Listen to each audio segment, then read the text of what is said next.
Not sure if gonna get it all done in one sitting, but gonna try. Some new mech games in the PSN store. It's digital only. Might pick that up along with the Killing Floor VR game. Looks pretty dope. I got $10 digital code coming to me from getting all these trophies. Where the fuck? Oh, here we are.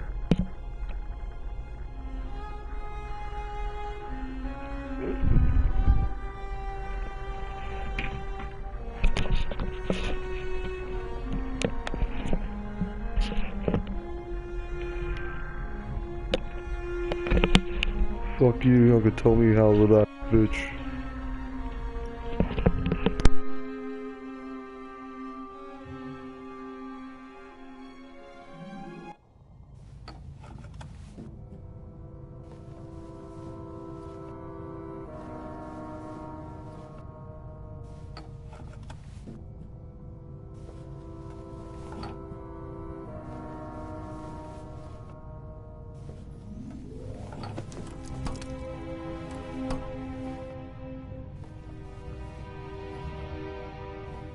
Have to distract him.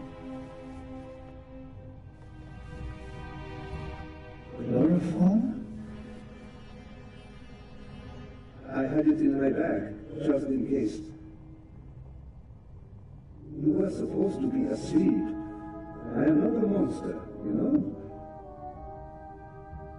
I have nothing against you. Nothing at all. But what can I do? You forced my hand.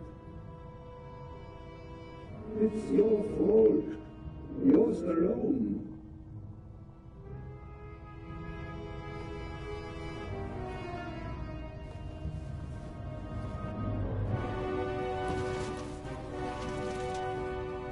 A pair of scissors.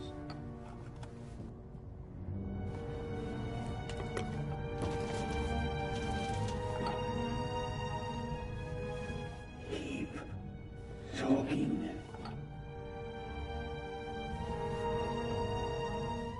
Why?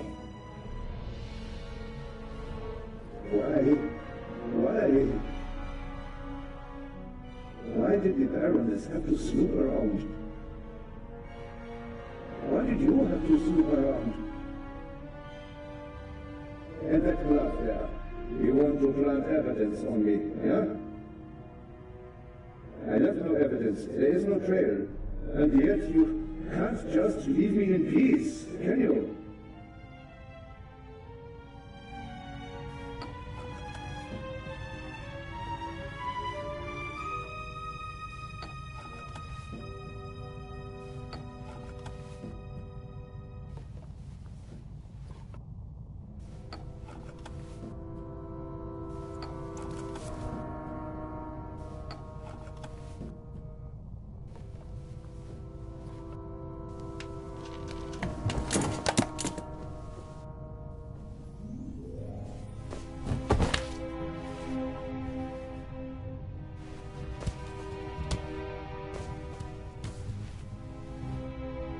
Take it easy, Mr. Zellner. You will only hurt yourself. Shall we begin?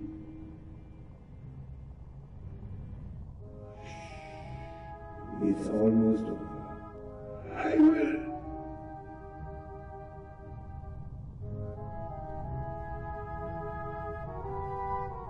Are you okay?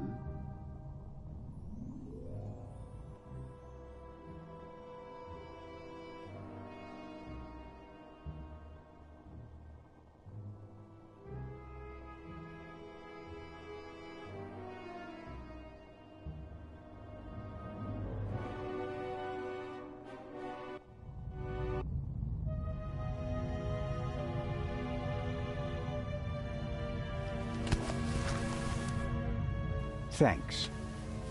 A wet towel works miracles. I told you so. Out with it then. What were you doing down there? Inspector, at least let the constable recover his breath. He almost killed himself. Me? No. Dr. Gebhardt would have taken care of that for me.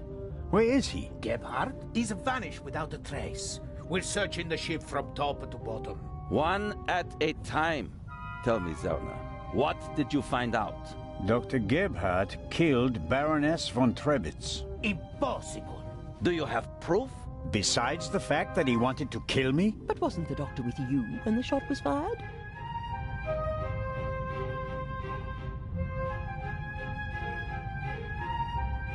The shot that we heard was a recording.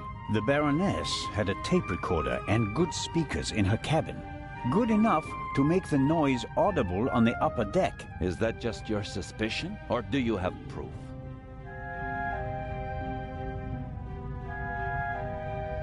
There's an audio tape in the medical center. The reel belongs to the tape player in the Baroness's cabin. And there's a sibling reel in her cabin that belongs to the recorder in the medical center. He recorded it in the cargo hold.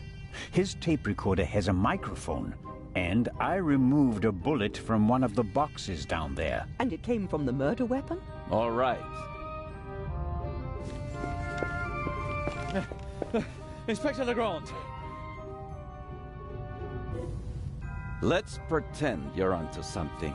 The shot we heard was just a recording. What happened next? We all ran to the Baroness's cabin. She lay comatose in a pool of blood. Dr. Gebhardt pushed past you so that you couldn't get too close to the Baroness. He examined her and pronounced her dead.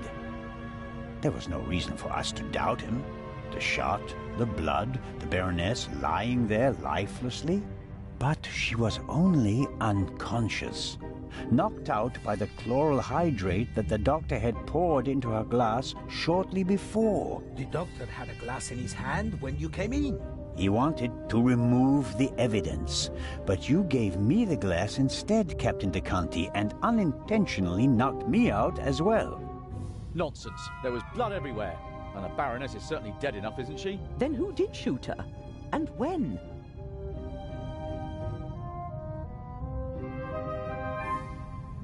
As I already said, it was Dr. Gebhardt. He shot the sleeping Baroness in her cabin, barely 10 meters away from us. What are you saying? The doctor was alone in the cabin for a while.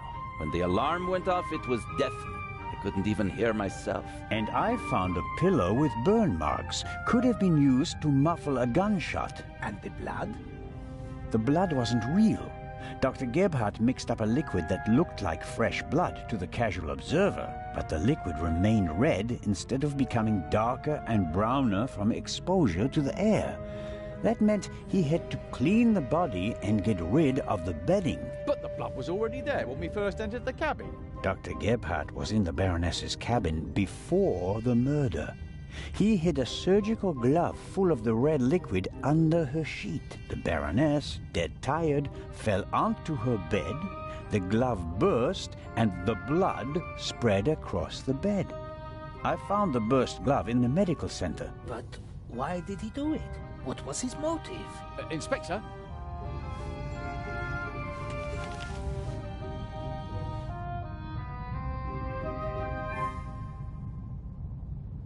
I can only speculate. The Baroness spent the day rummaging through her old family photos. No. Do you have anything to contribute, Constable? Confession, sir. Dr. Gebhardt was the Raven.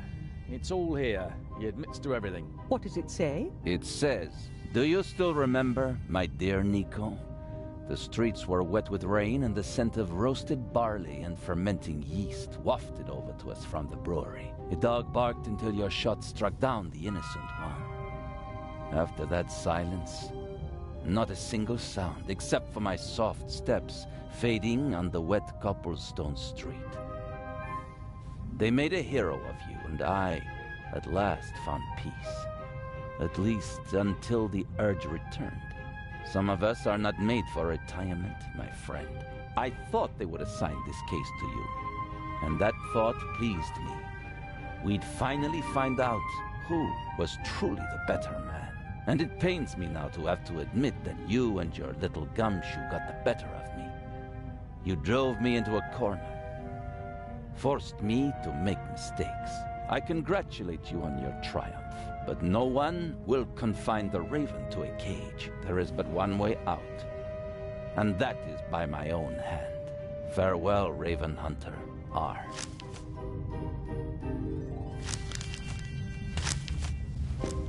Inspector Legrand.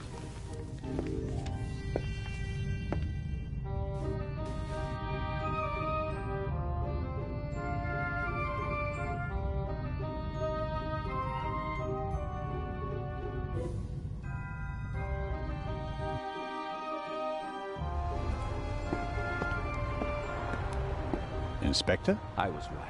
I told them all, over and over again. But no one would listen.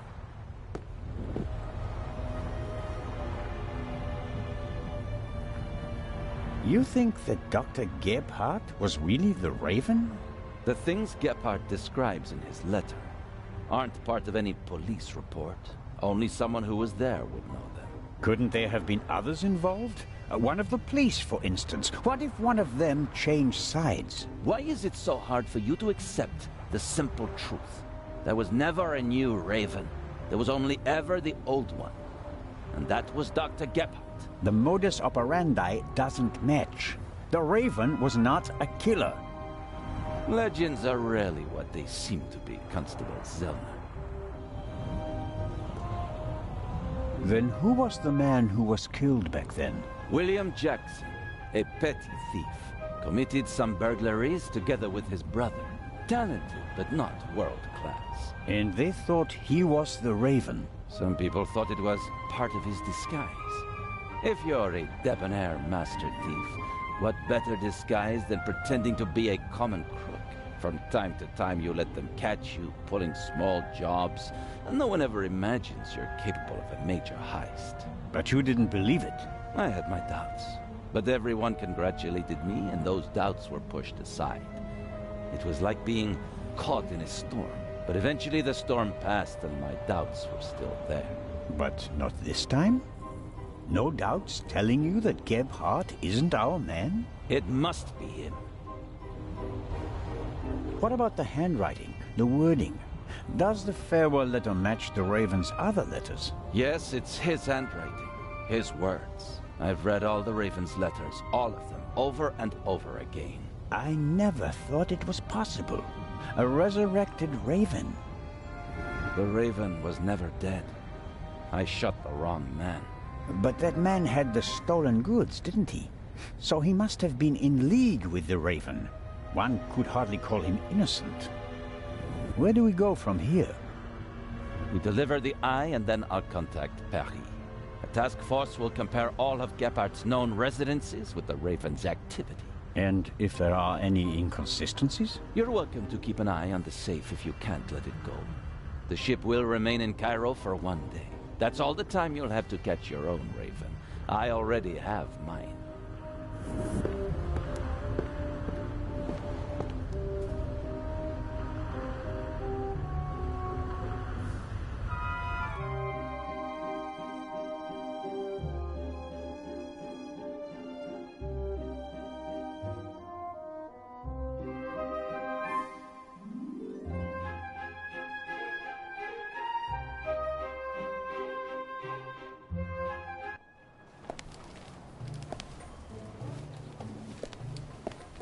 Ah, you're one of Legrand's men, aren't you? My name is Anton Jakob Zellner. You've come just in time. Grace, my dachshund, is missing. There may be more important matters for me to attend to, Mr. Director Abbas Mokhtar. And Grace isn't just a common dog. She's a purebred German dachshund, a champion.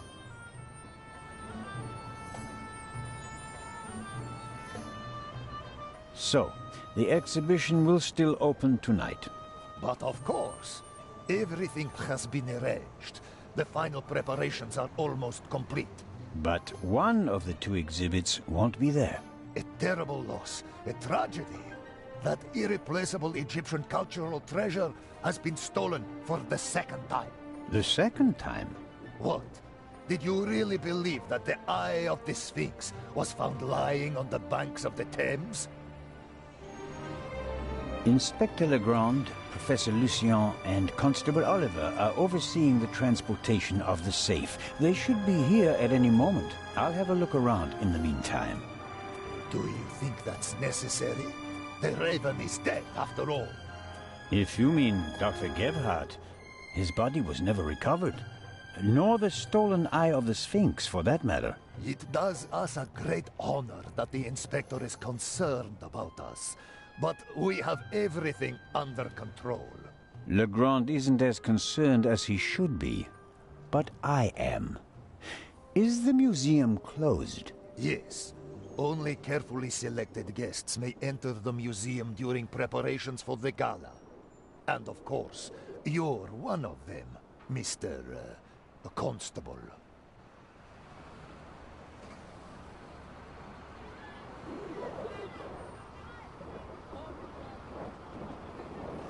What can you tell me about the museum's security system? One of the best on the market. And the second eye will still be exhibited in our special treasure chamber, which is extra secure. Treasure chamber? See for yourself, to the right of the entrance. The eye is as safe as the British Crown jewels. I think I'll have a look around the museum. Please do.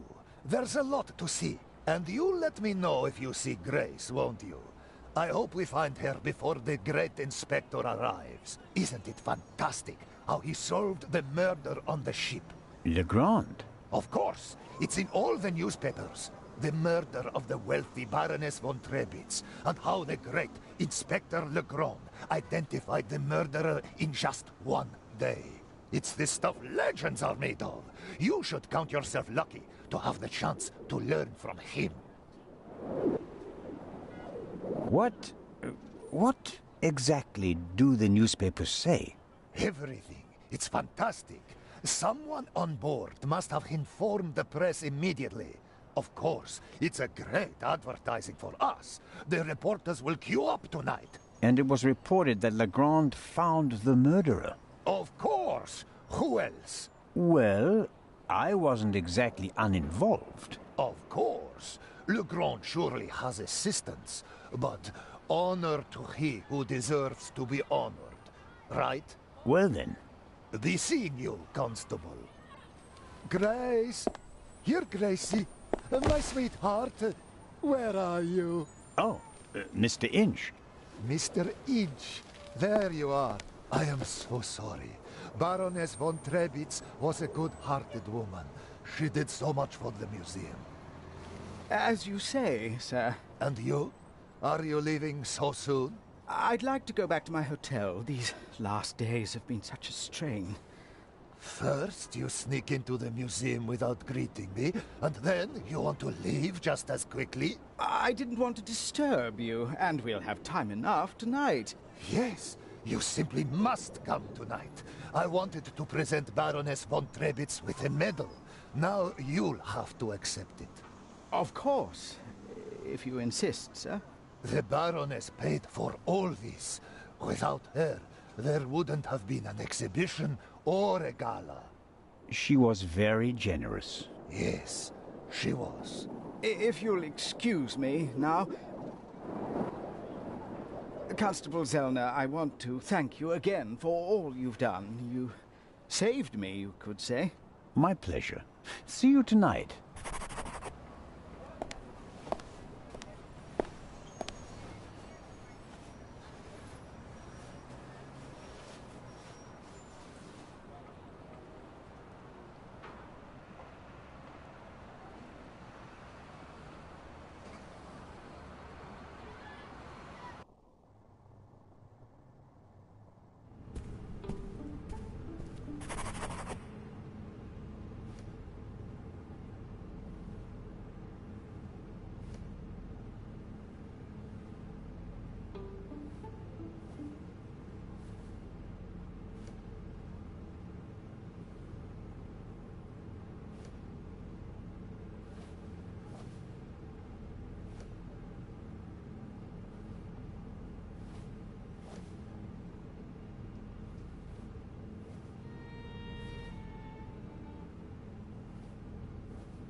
see, what are we doing in here?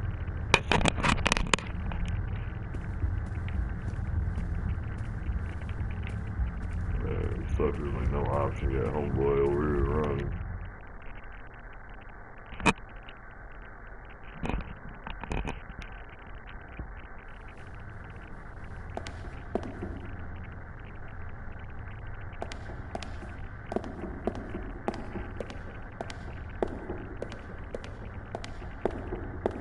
I've heard of this. Desert glass. In the great sand sea of the Libyan desert, there's a region where natural glass is found. Nobody knows how it formed. The valuable material was often used for jewelry in ancient Egypt.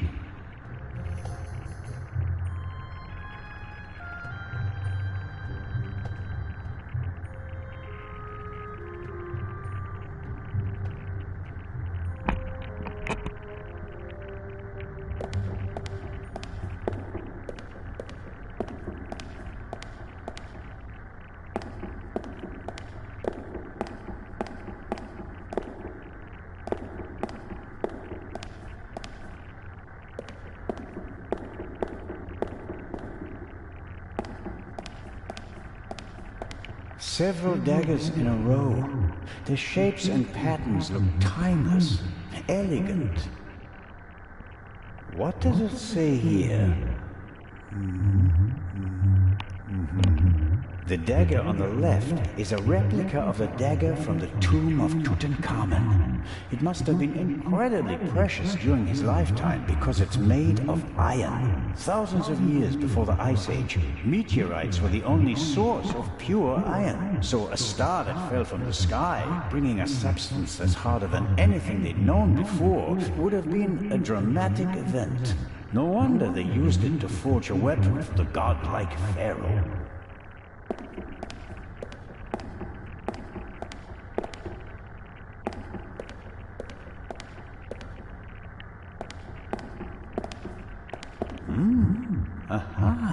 This shows how the ancient Egyptians were able to move the heavy blocks of stone to build their pyramids and temples. They used ropes, wooden sleds, and poles as levers. These exhibits aren't originals, of course. They're reconstructed based on old pictures. Nonetheless, it's impressive how they managed to build monuments like the pyramids with such simple tools.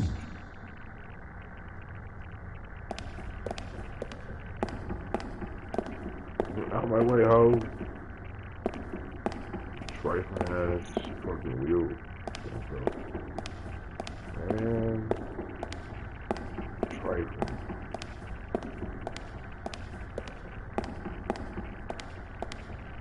This is Akhenaten, the only pharaoh whose portrait I always recognize. He has a very unusual head.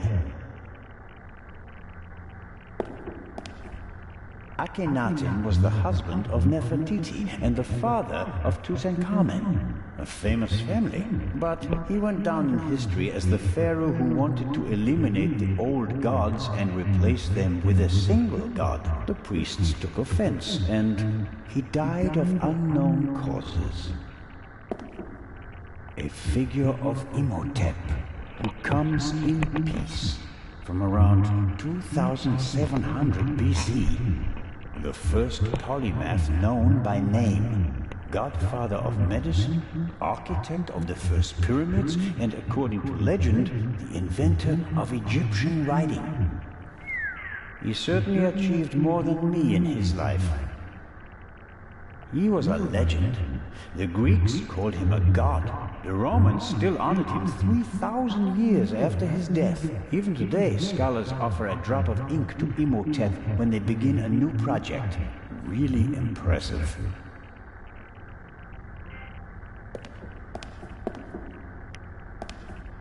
Impressive, isn't it? Thousands of years old, and still beautiful. That it is. They dug it out of the sand near Thebes over 50 years ago. I was there. Really? I met my husband there. He was an assistant on the dig and was ordered by the director of the excavation to take care of that writer. I financed many excavations in the following years, here in Egypt and in the Near East. I visited my husband, together with our son. It was the best time of my life. But a museum is no place for nostalgia. What can I do for you? You've had a long and successful life, Lady Westmacott. What's that supposed to mean, Mr. Zellner? That I should be ready to leave the stage? Because I'm not. Oh, I didn't want... I'm here because life is here, Constable. Or was. I have never lived as much as I have here. No fame, no money can buy that. I understand. I'm sorry, Constable Zellner. Such an outburst isn't fitting for a woman of my age. And an English woman at that. Let's talk about something else. Your son. You haven't said much about him. Or perhaps you did. Just not by name. You're an attentive listener, Mr. Zellner. I was wondering why you knew so much about Miss Miller's unhappy marriage. I stopped paying his bar tabs. Stopped paying reporters to hush things up. He got to know her and went with her to America to start a new life. You can change your name easily, but not who you really are. He has my eyes, doesn't he? The Part 2 novel is for him, isn't it? If I couldn't provide Matthew with a good father, then at least I can provide him with a good start in life. When I was working on the ship, I felt like one of the detectives in your novels. You were lucky. It was an unusual murder. Most murders happen in the heat of the moment or are committed by idiots. They're uninspired. But Gebhardt thought it through. He could have succeeded. I don't know. He made too many mistakes. He couldn't have known that the Baroness, almost unconscious from the drugs, would lock her cabin door. But that was a risk. The plan was too complicated and sloppily executed. You certainly are a harsh critic, Mr. Zellner. He could have shot her on the side deck and thrown the weapon into the sea. With no witnesses, no one would have suspected him. How boring. Or if it had to be a complicated plan, then he should have worked more carefully. Should have thought of everything, had a plan B in place. Maybe he didn't have enough time. He had only a few hours to plan and commit the murder. Still, he should have covered his tracks more carefully. The audio tape, the bloody glove, none of that should have stayed in the medical center. Do you think that Dr. Gebhardt was the Raven? Was? Do you think he's dead? The letter sounded like he committed suicide. There's your answer. Does that sound like the Raven? Being unmasked? Taking the easy way out? My sentiments exactly. The Raven wouldn't commit murder, get caught, and then jump into the sea. You don't want everything to be over, do you? It's my chance to do something great. It can't be over yet. At least you solved the murder of the Baroness. You're a hero. That's not how the newspapers see it. Nor I. Something's missing. I can achieve more. Careful, Constable. He who flies too close to the sun... Is that the myth of Icarus? To be honest, no. The story is Greek, and was only written down 1,000 years later. I was counting on the dramatic effect. Oh, worked well enough. Let's assume that the thief is still out there. Who is he? If all this were a novel, then it would be the one you least expect. Is that intended to be a confession, Lady Westmacott? What do we know about the new Raven? He's a man who would stop at nothing. Must it be a man? And how do we know that it's just one person? There could be several people collectively pretending to be the Raven. So, we don't know anything. That's not completely true. We know that he or she wants the eye of the Sphinx, and will probably strike here, assuming he or she hasn't already gone. It may be the end of the story for me, Lady Westmacott. Inspector Legrand will arrive soon and send me to the hotel. I'll return tonight for the gala. hoping all the while that the Raven does dare to attempt a burglary. Tomorrow morning, I'll have to return to Switzerland. What an unsatisfactory ending that would be. It wouldn't be a triumphant ending, but it could be worse. At least you'd still be alive, Constable. Will you attend the gala tonight, Lady Westmacott? But of course. The antiquities, the delightful atmosphere, and who knows, perhaps there will be another spectacular burglary. And your cruise? The ship doesn't leave until tomorrow, and believe me, I'd cancel the cruise for this. As always, it was an entertaining and enlightening chat, Lady Westmacott. I'm going to miss our little chats, Constable Zellner. Goodbye.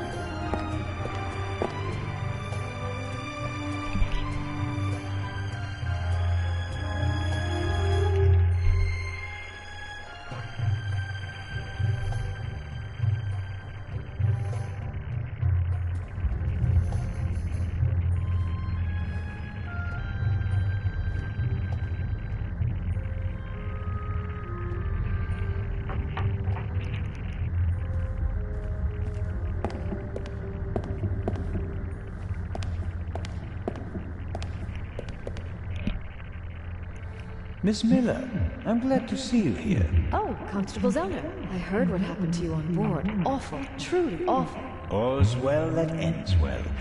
You are waiting for Professor Lucien? Mm-hmm. Tomorrow, you'll be sailing down the Nile, if I heard correctly. That's right. I'm sure it will be an amazing experience. But you don't seem to be very excited. Oh, but I am. It's very generous of Lady Westmacott to invite me, and especially Maddie. He'll learn a lot. But? Well, Professor Lucien offered to join us. Then Matt will learn even more. And I'm sure it won't be unpleasant for you either.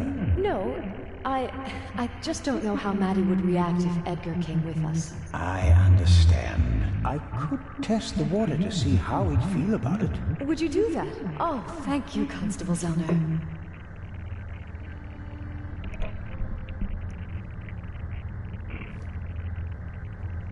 Were you able to find out why Professor Lucien left the forecastle so suddenly last night? No, not really. We only had a brief conversation. He was still very nervous. He was like that on the train as well. Seems to be typical of him. It must be something to do with the burglary at the museum. It really affected him. But he told me not to worry about anything. He said, soon this would all be over. Really?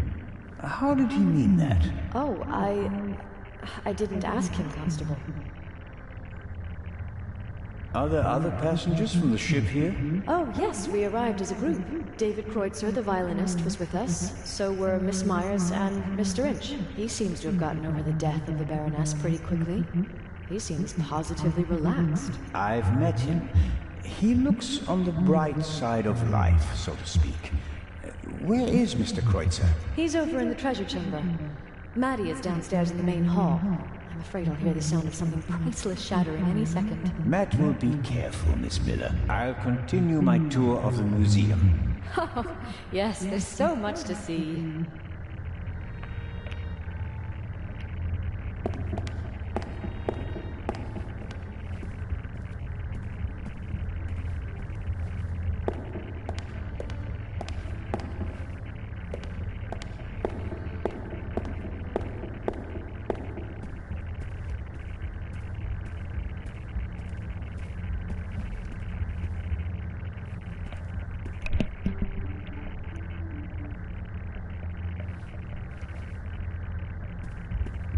Mr. Kreutzer will provide the background music tonight at the opening.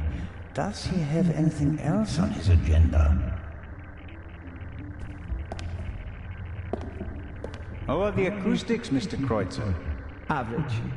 I wouldn't have expected anything else from a big stone cavern. How does it feel to have been accused of murder and to escape by the skin of your teeth? The whole thing could have had a bad ending for you. You didn't have an alibi. It was your gun. I must admit that I can imagine better ways to spend my time than being roughed up by Inspector Legrand. Your snooping actually paid off for me this time. Did you ever suspect me? Of murder? No. I think you're too intelligent to shoot someone with your own gun without arranging an alibi for the time of the crime. It seems like a lot of the passengers from the ship are here this morning. Nearly all of them. I had a brief conversation with the Baroness's butler. Between you and I, he seems quite happy to be rid of the old battleship. Mr. Kreutzer. Young Miss Mayers was here as well. Unfortunately, it seems like she's already disappeared again. Forget it. She's engaged. And the old witch with her caretaker and her brat are also here. What do you have against Lady Westmacott? The lady is more callous than the Queen of the Night. She chased her own son away. Ice cold. I met him briefly. Flew to America because he couldn't stand her anymore. Did any of the guests behave suspiciously? Was anyone unusually interested in the treasure chamber or the security system? I couldn't say. I'm here to check the acoustics and then I'll come back for the gala tonight. I'm not interested in your detective games. The newspaper this morning is full of reports about the events on board. I've seen them. Someone must have informed the press directly from the ship. He probably got a pile of money for the story, don't you think?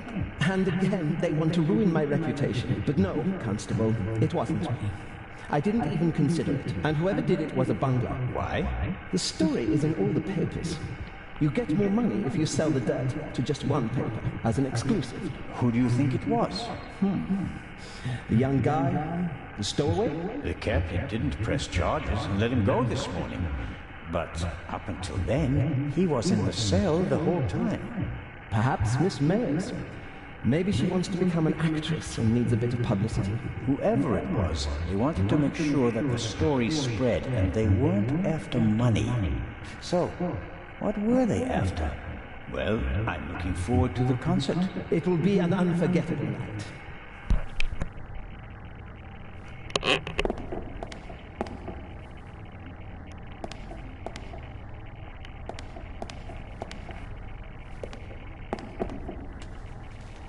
I can't read what it says, but the cover features a dashing picture of Legrand. It shows an energetic young man photographed from beneath against the sky. That's the look of a man who can catch a thief and murderer in a single day. I don't believe that Legrand spoke to the press himself. He doesn't seem to like the attention, and he wouldn't falsely take credit for something he hadn't done. Well-trained guards are usually the best security system, although they didn't manage to stop the Raven in London. The gala will be crawling with guards tonight. The local police might also send some reinforcements. Exclusive and unique. The eyes of the Sphinx exhibited together for the first time ever. Hopefully the visitors will be satisfied with a single eye. Otherwise, all this effort will be for nothing. That must be the treasure chamber where the eye of the Sphinx is due to be exhibited. The display case is already prepared.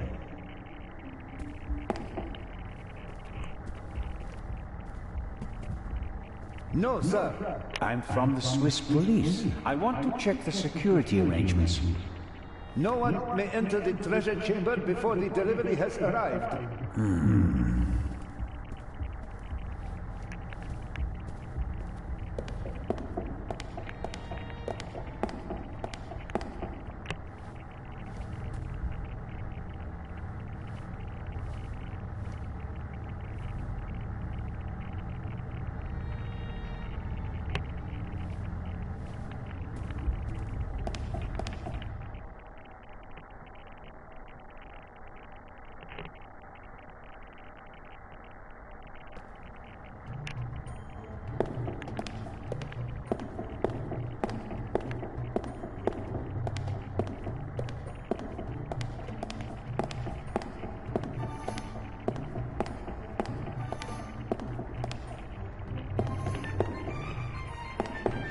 Ahoy, Matt. The statue was talking.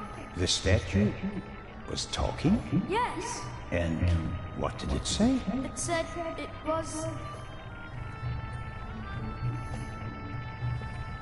That's a very bad word. I know. And an English one. Don't you think it's odd that an old Egyptian statue speaks English? Don't you think it's odd that a statue speaks at all?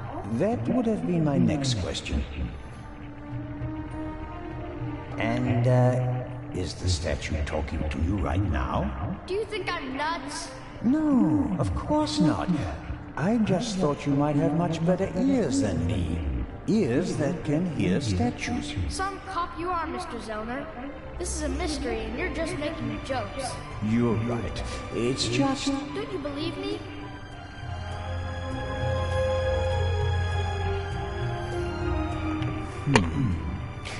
We both agree that a stone statue without a mouth or vocal cords cannot speak, right?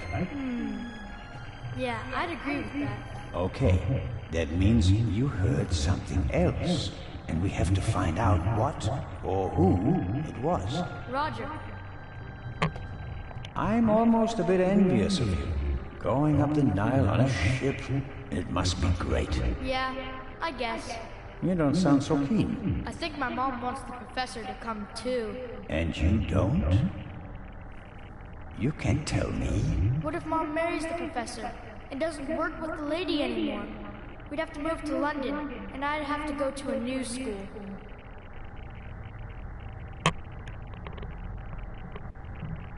You like your life as it is, and you don't want to change a thing, right? Mm-hmm. But have you ever thought about whether your mother is happy? The world doesn't revolve around you, you know. If you're unhappy, you'll have to do something. Sometimes you have to take a chance. And in that case, you need all the help you can get. Do you mean Mom isn't happy? I don't know. What do you think? I don't know. It's dry. It's a hell of a drug.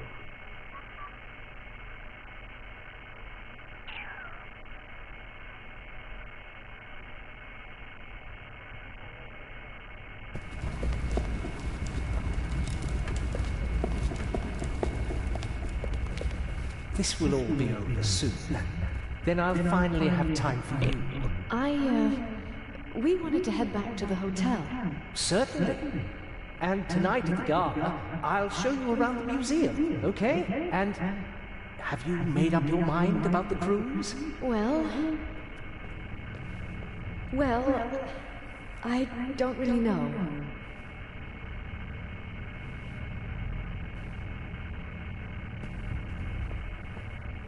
Oh, come on, Mom. Who could teach us more about Egypt than the professor? Then it's settled.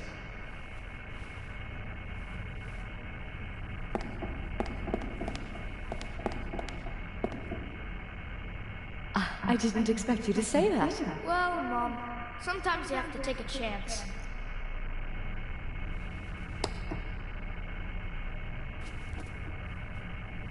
Well, who wants ice cream? Me! Actually, Mr. Zellner still owes me some.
Ancient Egyptian jewelry.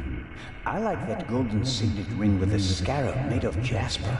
In ancient Egypt, these beetles were regarded as symbols of fertility. Nowadays, we just call them dung beetles. I suppose the beetles don't really care.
Unfortunately, now it's just the eye of the Sphinx.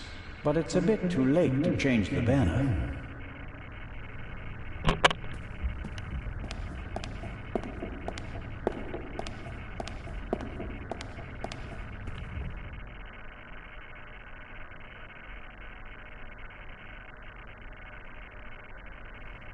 A great moment. Professor Lucien, your key, please. Yes.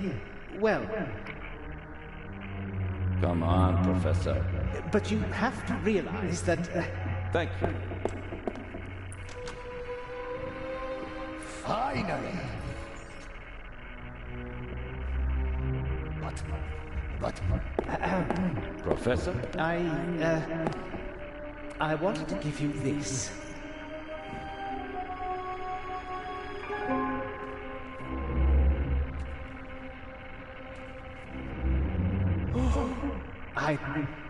Well, after the burglary in London, I thought the eye might not be safe on its way to Egypt. So I secretly took it when I was supposed to place it in the safe in London. I felt that I should leave the jewel to someone I trusted completely. Myself. But the jewel was safe. From London to here, no one had an opportunity to steal it. I beg your pardon, my dear colleague. But if that were true, I wouldn't have had it. Congratulations, Professor Lucien. You fooled everyone, it seems. The honor is yours.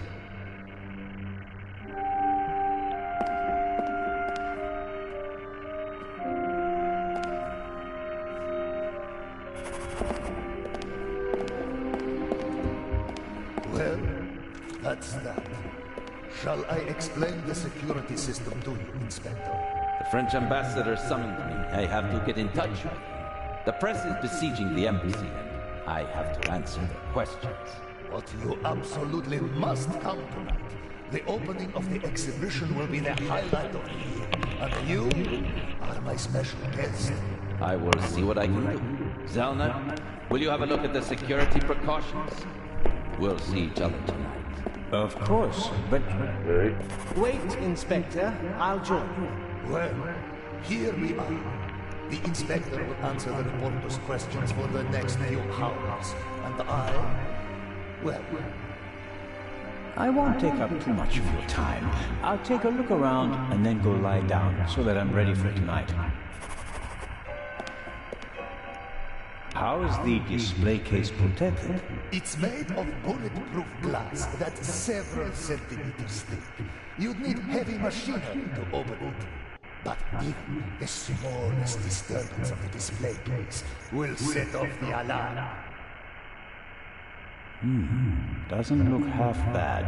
A glass cutter wouldn't be much use. Is the display case anchored to the floor? Why do you ask? The Raven once stole a whole display case in St. Petersburg instead of just taking the jewels out of it. Such an attempt would fail here. The display case is bolted to the floor and weighs several hundred kilograms.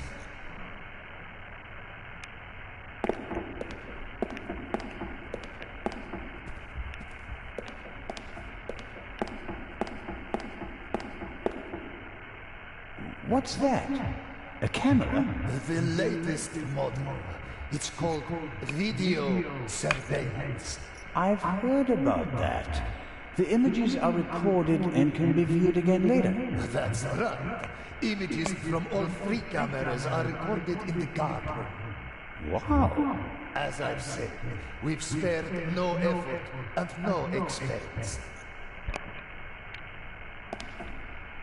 Many people picture a stone coffin when they hear the word sarcophagus, but this one is wooden. As usual, an ornamental representation of the deceased is painted on the outside in gold and other colors. What's in the other display cases? Other valuable originals. The eyes of the Sphinx would have been the highlights of our exhibition. Now that we only have one left, it doesn't really outshine the other valuables anymore. This room is full of world-class treasures.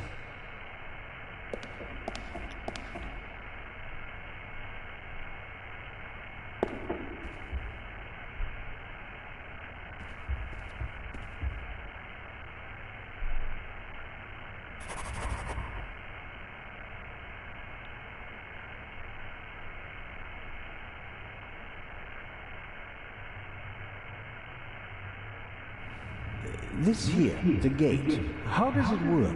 If the alarm is set off, the metal gate descends. The same thing happens at the windows and the main entrance. The thief is trapped like a rat.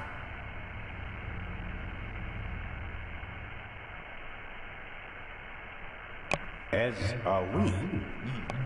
Next, I'll show you our guard room, the heart of the whole security system.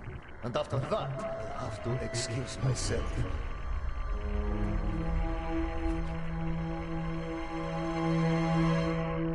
Alert the guards. Then call the French embassy. Legrand needs to come.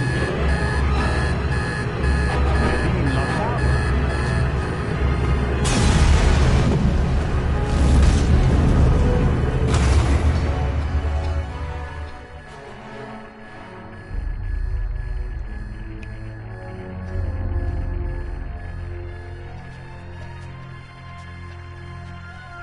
Here, have a seat and try to calm down.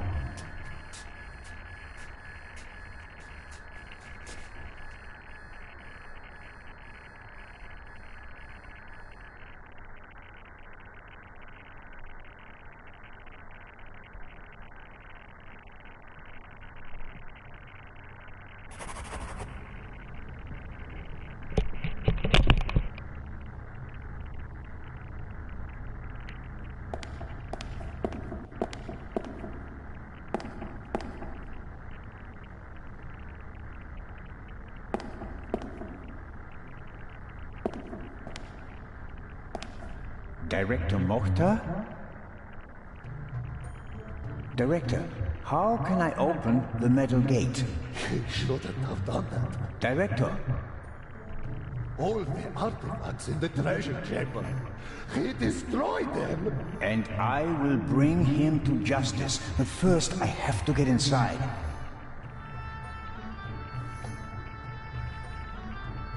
He's pale and shaking, probably in shock. Perhaps I'll get something out of him in a couple of minutes.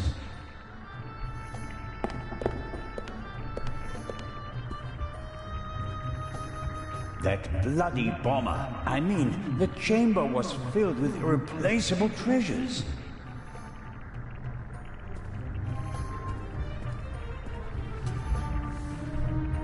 The gate is massive. I can't open it myself.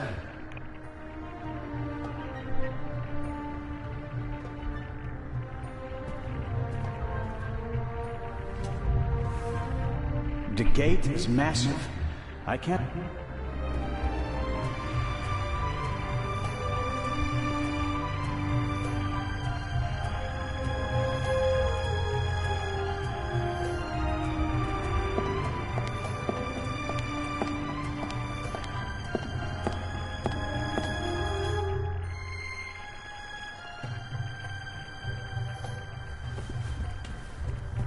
Constable Oliver! Don't move!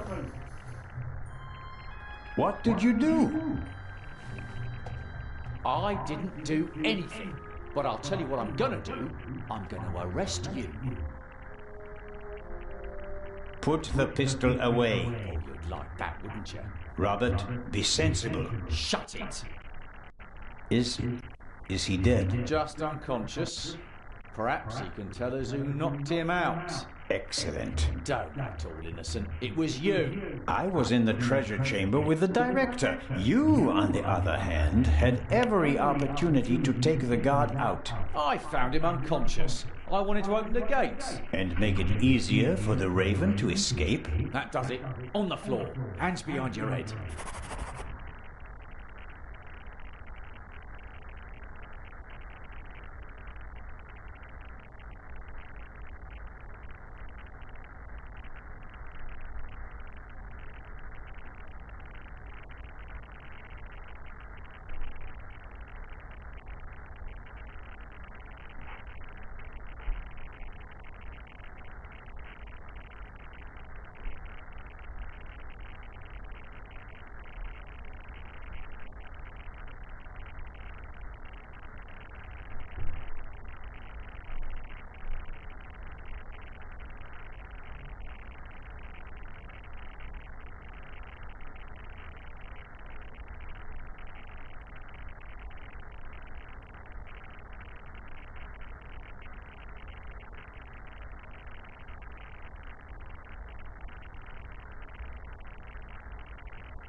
Why aren't you in the embassy with Inspector Legrand talking to the press? What are you talking about?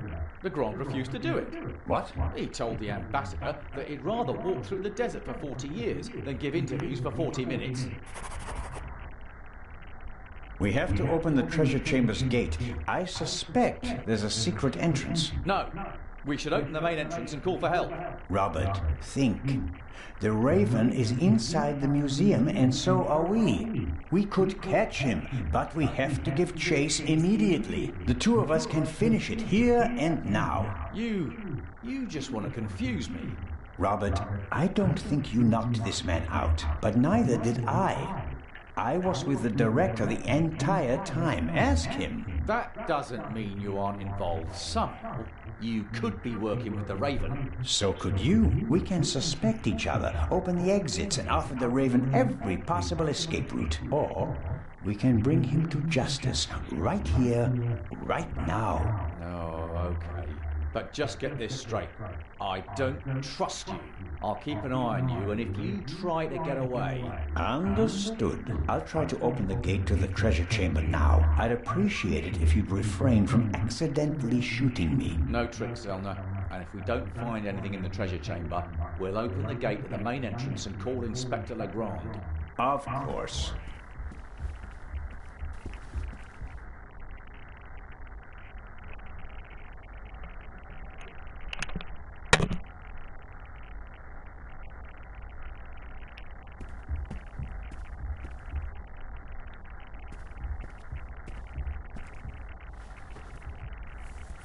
What are you doing? I was looking for this.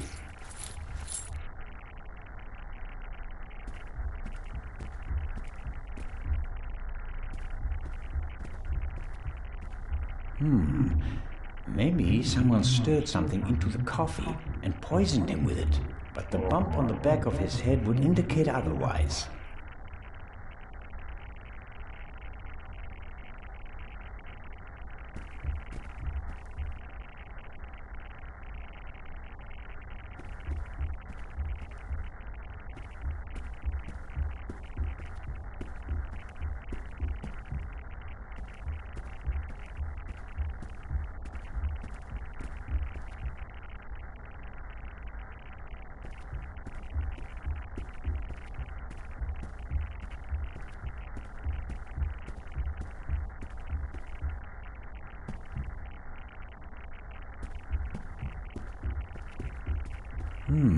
Various bits and bobs for the office routine. Looks like even the guards can't avoid mountains of paperwork.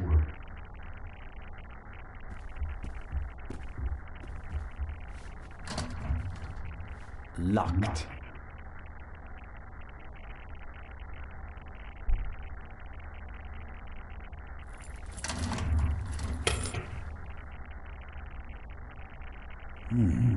Blueprints for a museum. Every gate seems to be controlled by its own switch. This should be the gate for the treasure chamber.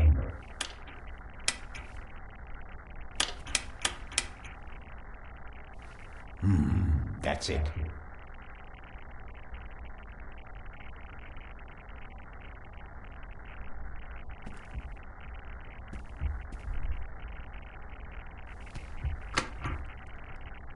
Dead. We can't call for help. The line's dead. Does the alarm system call the police automatically? If not, or if it was also disconnected, I'm not sure that anyone out there knows what's happening inside the museum. I guess no one heard the explosion from outside. The treasure chamber doesn't have any windows, and the metal gates that came down could just be part of a test.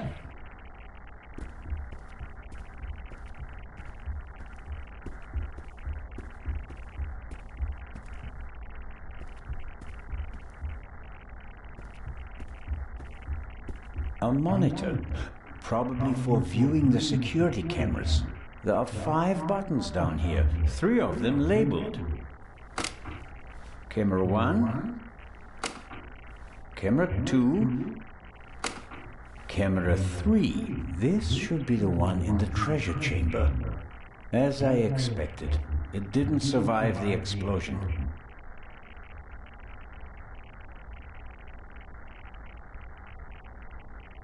Oh.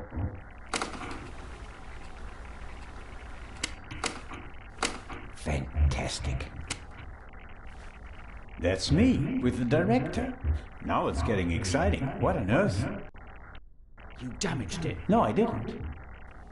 Someone must have turned the camera off, or... No, it's still recording, but something's covering the lens. There, that was the explosion. Interesting. Why is it interesting? Someone was in the treasure chamber, and they disabled the camera. And just a few minutes later, the alarm went off and everything blew up.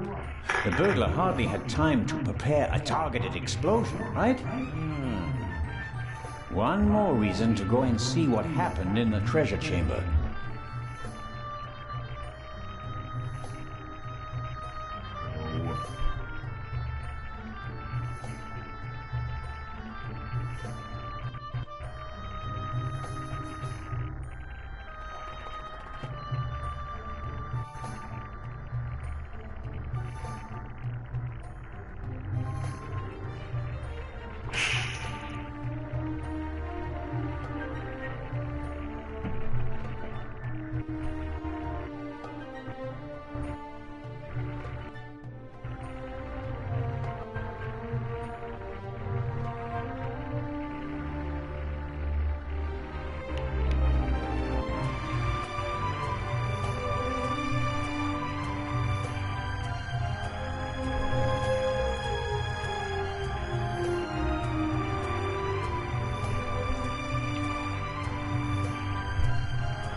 Constable Oliver can't honestly think that I'm the Raven. He must realize that I never had a chance to set a bomb, although he may think that I could be an accomplice.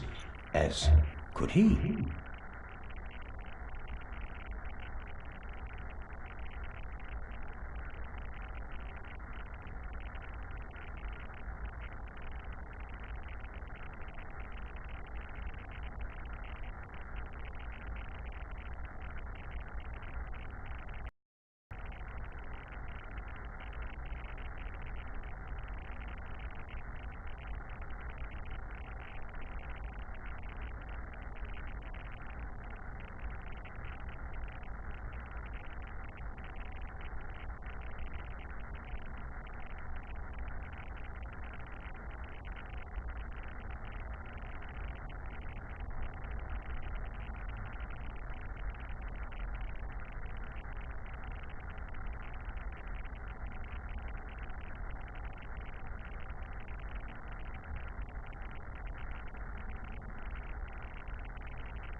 I'll grin and bear it. As long as he's nearby, he can't cause any trouble. And if I have to get rid of him, I'm sure something will occur to me.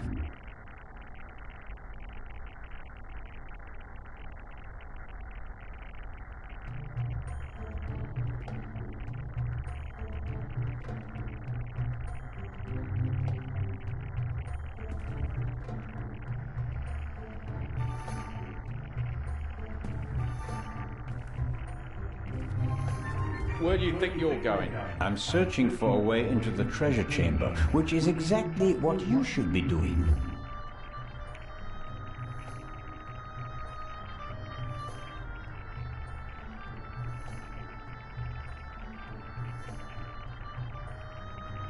I'll give you 5 minutes, then we'll follow my plan. Open the main entrance and call for backup. Let's hope for both our sakes that I find a way into the treasure chamber before then. I don't want to be responsible for the escape of the Raven.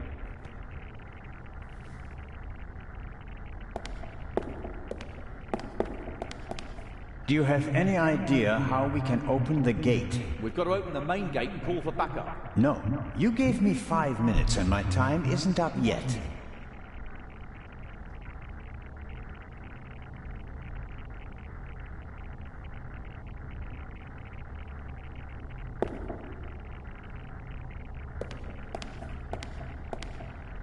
Director Mokhtar, I can't open the gate. Is there another way into the treasure chamber? No. Only one way. Only one. The director won't help me. Whether I want to or not, I have to stick with the constable.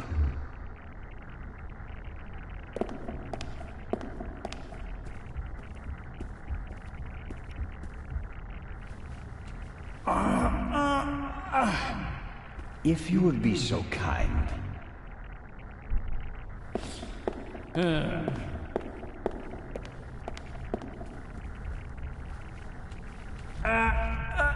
No.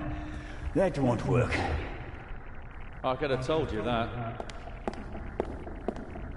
You did, you fucking asshole.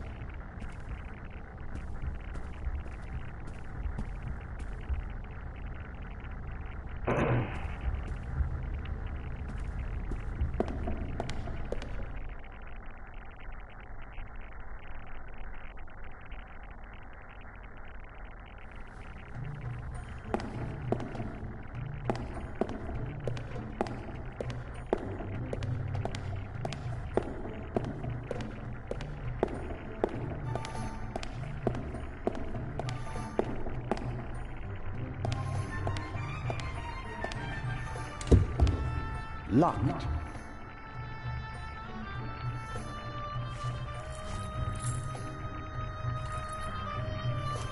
It fits.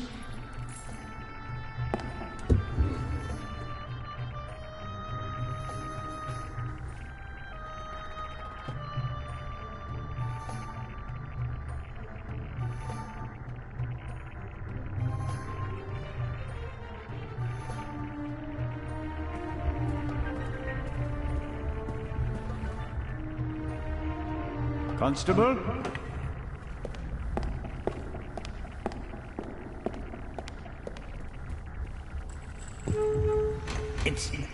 It's moving. No, not quite there yet.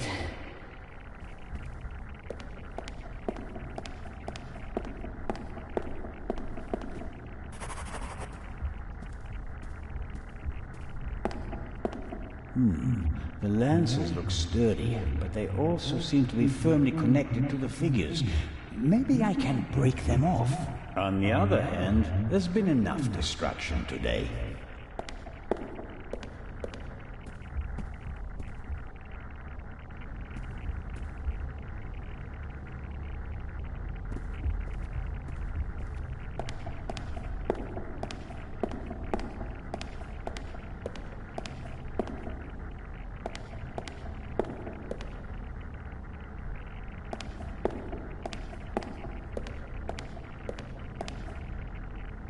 That might help.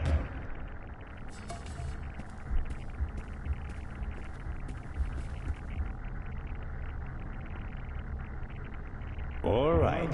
It has to work. Constable Oliver, could you lend me a hand?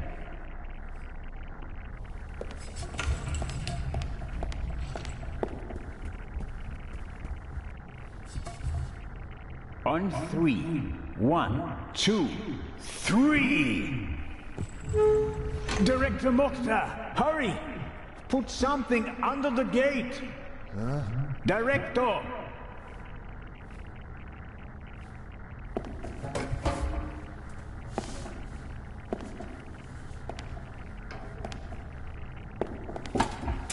No luck. It won't open any further. Put it down, quick! That'll hold it. I wouldn't bet on it. We should hurry. And inform Inspector Legrand. First, I'll get an overview of the situation. You don't think I'm gonna leave you all alone with a jewel, do you? I doubt that the jewel is still in the treasure chamber.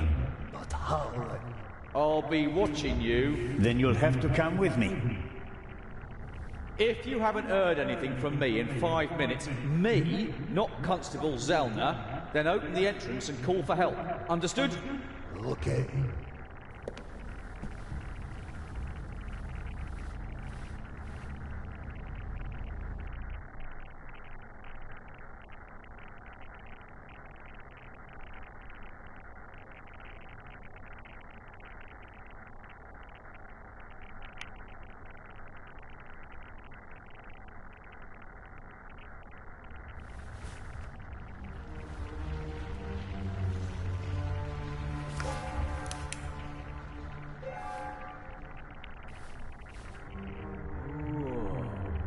Whoa, indeed. Let's hope that at least some of the artifacts withstood the explosion. Why didn't he just drive through the wall with a tank? Reckless ignoramus. I suppose the camera was hit by a chunk of flying debris. Fortunately, the ceiling is quite high, and the gate was still ajar. Otherwise, nothing in this room would have survived the shockwave. It will take a long time to clean and restore everything, and some things are surely lost forever.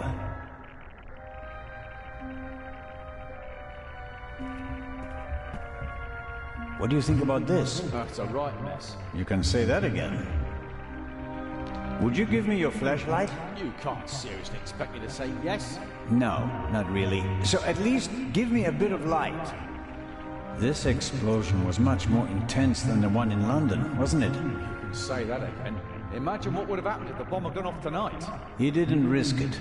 We must have made him nervous. You couldn't have chosen a better time. Legrand isn't here. There are only a couple of guards and almost no witnesses. Still, I would have thought he'd wait. Remember the train? Our opponent has a penchant for drama. He's vain and wants as much publicity as possible. Even vain people don't want to go to jail. True enough. Okay then. So what do we do now?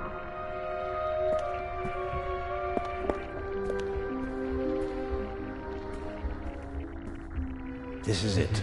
The grand finale, with Constable Oliver at my side. I'd rather have another partner for this dance, but it could be worse, I guess.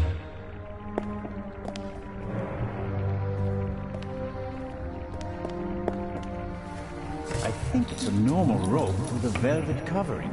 A metallic quick-release fastener connects the cord to the stands.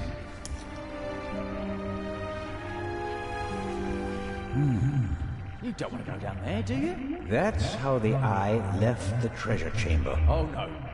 No way. We've seen enough. The Raven is gone. We need to get Legrand.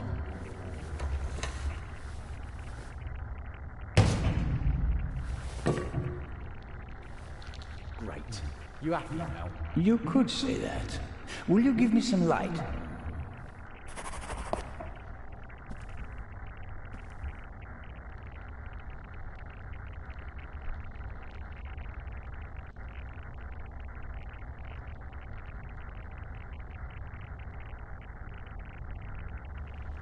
The cord is too short.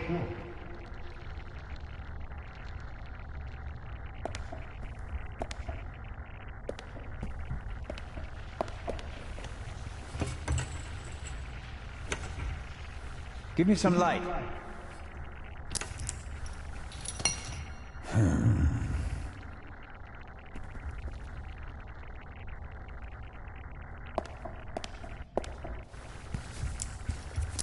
The clasps aren't really made for heavy weights, but I think they're strong enough.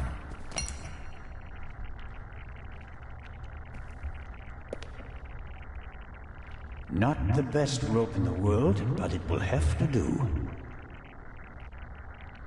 I let myself down into the hole with the rope. You can't be serious. This isn't a matter for discussion.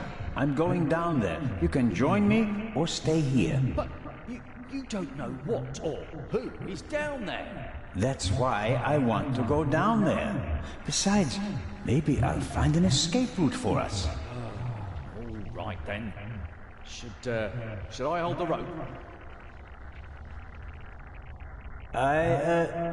Yes, thanks.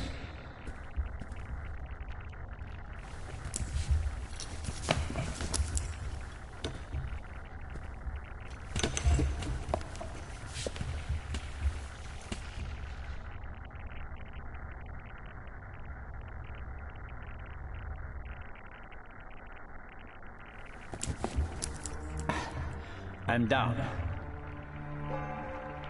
Give me some light, Robert.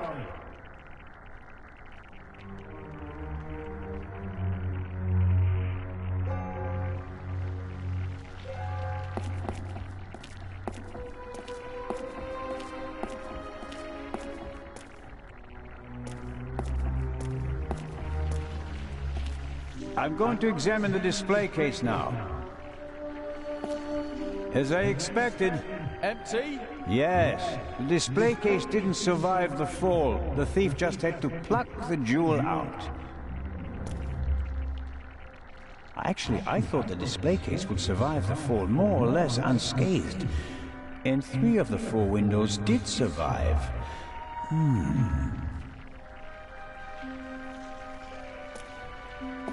Shine the light over there, please. A map of Cairo. It's covered with hundreds of small holes, and there are some pins on the floor. There's a date in the corner. 1940. Shine the light over there, please. Interesting. Documents, maps, letters, all of them at least 20, 30 years old. I wonder how the Raven knew about the secret basement. He must have done some research and then paid someone for the missing information.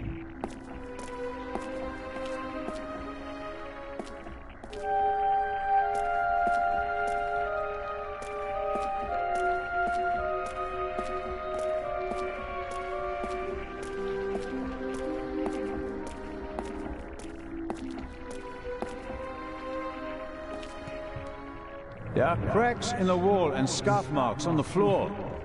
A secret door? And probably the Raven's escape route. Can you open it? There are several panels and kind of a handle, but I can't turn or pull or push it. Something's written here, but it's too dark. Hurry down with the light. No, the Raven is trapped. We should call Legrand.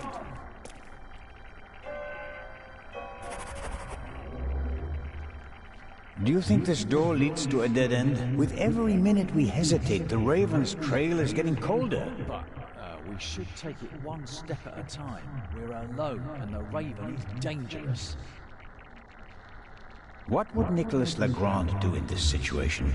Would he wait for backup and twiddle his thumbs, or would he act? Oh, blast. Come on, Robert. Small decisions can have major effects.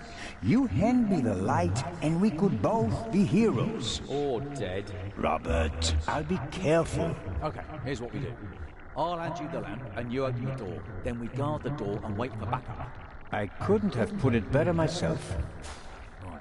Catch, but hurry. I don't want to think about the fact that I'm standing here in the dark, surrounded by mummies.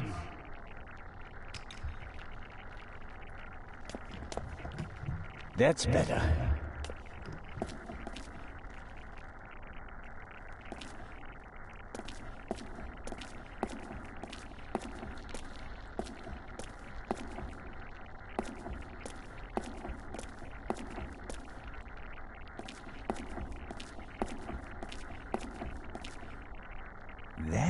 is interesting. 4 discs. An extravagant combination lock. If it was just another language with a Latin alphabet, I might be able to guess the meaning, but I'm lost when it comes to Arabic. I'll write them down. It could be a hint about how to open the door.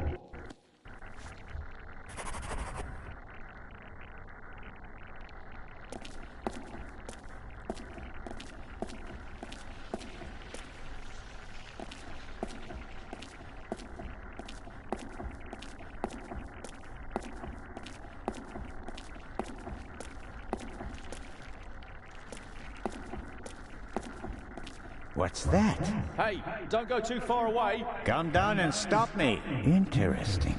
Some kind of wooden hatch. There are 2 hinges on this side. There's a kind of metal hook holding the hatch closed.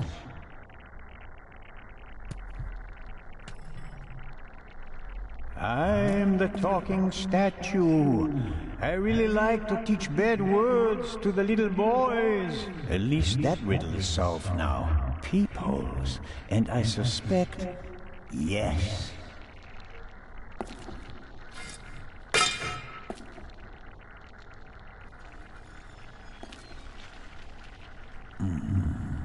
The Raven couldn't have gone this way.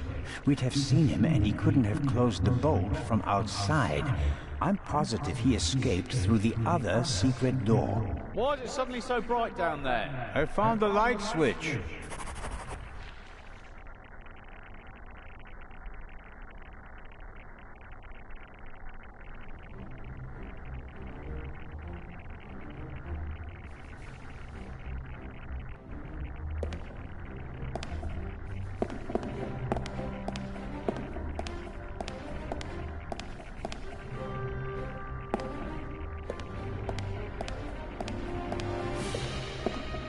The museum still has plenty to offer, despite the senseless destruction in the treasure chamber.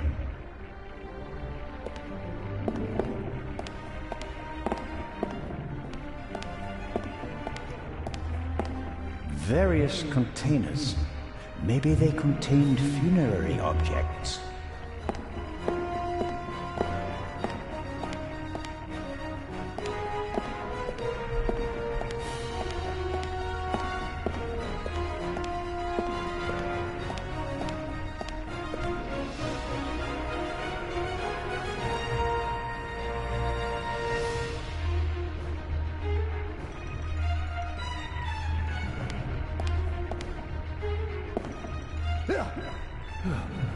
What are you doing here?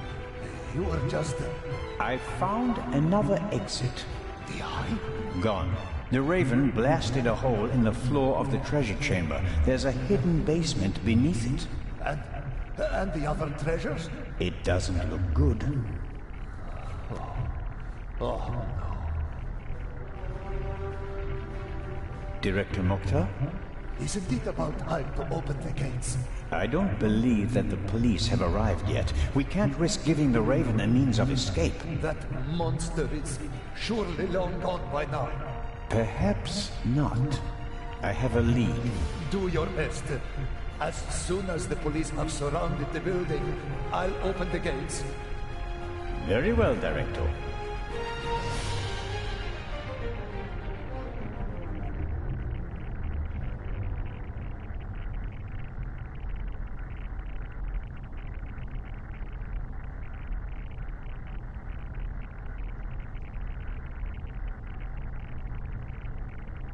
The basement below the treasure chamber. Did you know about it? I had no idea. There are maps and drawings from the Second World War in the room. Why? Well, it may have had something to do with the resistance. Resistance? Egypt was occupied by the British. There was a movement for independence. The Egyptians collaborated with the Nazis? No, but the enemy of my enemy. So, the rebels reported information to the Nazis, and for that, they needed secret command posts. Yes, and what would be of more symbolic importance than the Egyptian Museum, witness to 5,000 years of Egyptian independence? Hidden rooms? Secret basements? What are they doing here? The museum was built in the 1900s by a Frenchman who had a penchant for such things. Mystical torchlight ceremonies celebrating the builders of old? Freemasons? Things like that? Many great buildings have complicated histories. And today we're going to write a new chapter. I found this Arabic writing. What does it mean? It says, the sons of Horus. And that means? Is this really the time to discuss history? It's important. The sons of Horus played an important part in the burial ritual. 4 sons, 4 canopic jars. Vessels in which the liver, lungs, stomach, and intestines of the body were stored. Are the 4 connected to symbols? A man, baboon, jackal, and falcon. Look downstairs in the main hall. Sons of Horus. Vessels and intestines. Got it. It's going to be okay. Wait here. Where is the constable anyway? He's guarding the treasure chamber. He told me to call for backup if he doesn't come back in about 5 minutes. And that I shouldn't trust him. If you count on the constable, you're backing the wrong horse. He's Legrand's man. Did you ever think about the fact that he's the only one who was present at both burglaries? Oh.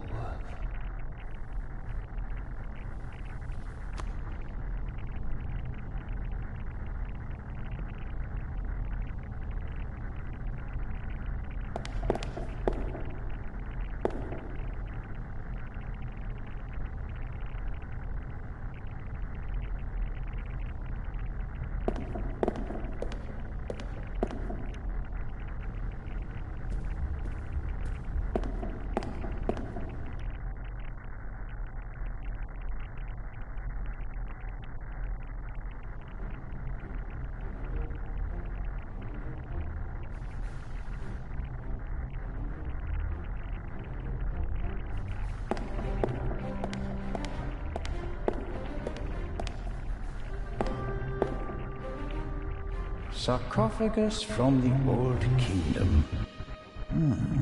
Unknown ruler.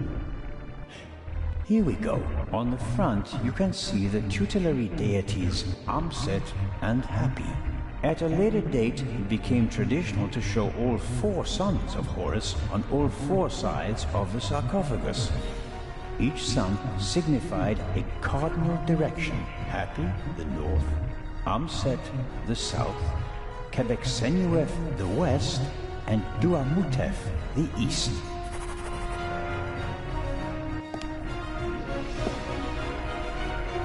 There are actually 2 of the 4 sons of Horus on the front side of the sarcophagus. A man and a monkey.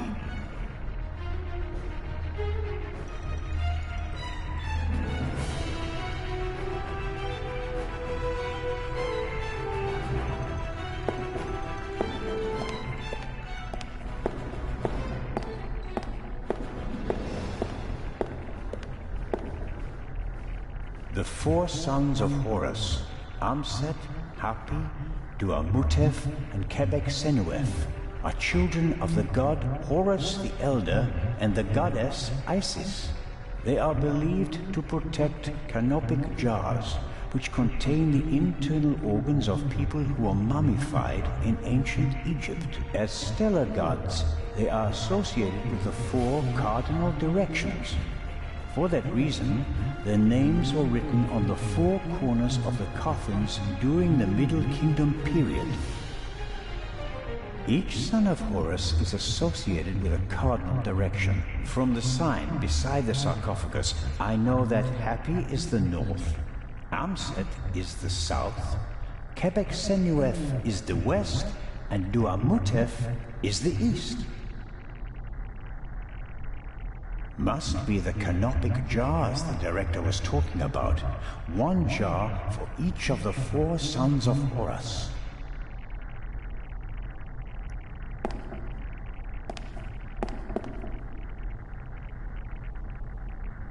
Here we have Duamutev, stomach. The sign says Amset, liver. Hapi, lungs. Quebec-Senuef, intestines.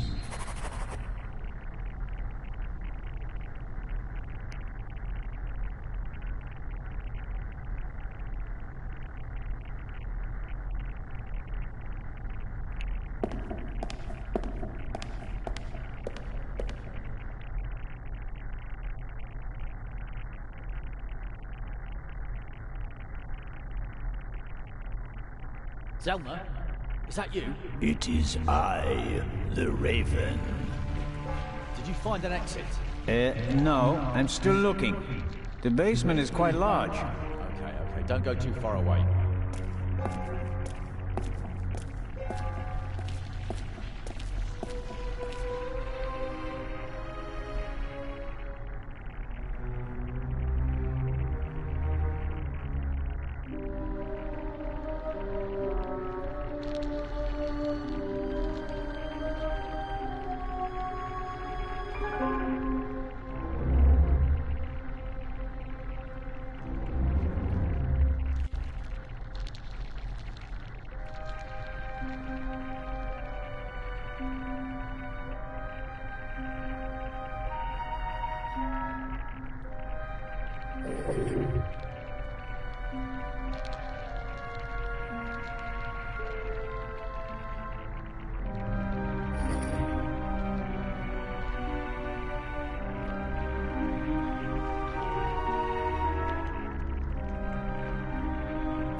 There we go.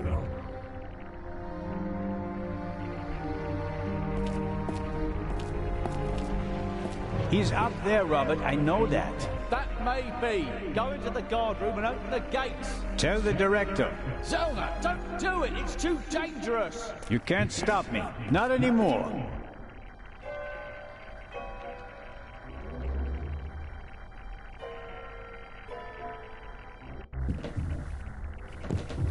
"200 steps at least.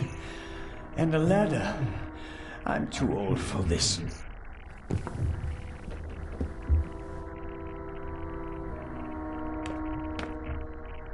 The chair is the only object that's not covered with dust. It seems like someone sat on it recently. Handcuffs. Not what I expected. Was someone interrogated here? The Raven, if I'm not mistaken. Why don't you step into the light?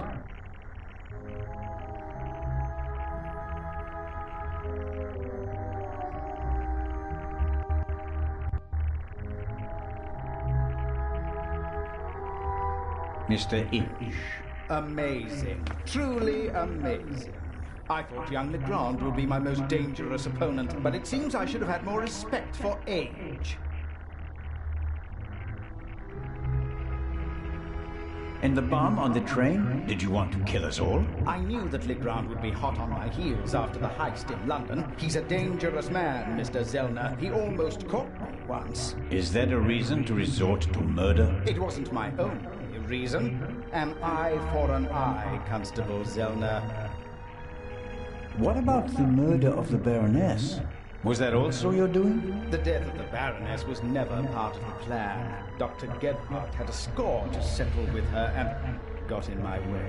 You didn't care about the key to the safe? I never wanted to steal the eye out of the safe. I always intended to strike here, in the museum. What about Gebhardt's confession? A nice idea, don't you think? It keeps the inspector out of my hair. For a few more hours, at least. Until everything collapses like a house of cards. Why did you want to steal the second eye here? The eye was in the bank in Zurich for a long time. Impossible to get at. Then the safe on the ship in Legrand's cabin. Too complicated. I heard about the secret basement and found out how the security system worked. I would have preferred to save my performance for the gala this evening, but... well, events demanded a change of schedule. Not least because of you, my nosy friend. How did you do it? How did you plant the message on the safe in the train? How did you know that Gebhardt killed the Baroness? And the demolition charge below the treasure chamber? How did you manage it all? Even if your arm isn't lame. Oh, it is, believe me. I needed help, it's true. A messenger boy to replace my arms and legs. A messenger boy? Ah, Adil. This could be interesting. He's quite talented, but unreliable. He has a mind of his own plans. Don't you, Adil? I never wanted blood to be shed, but it's time to make an exception.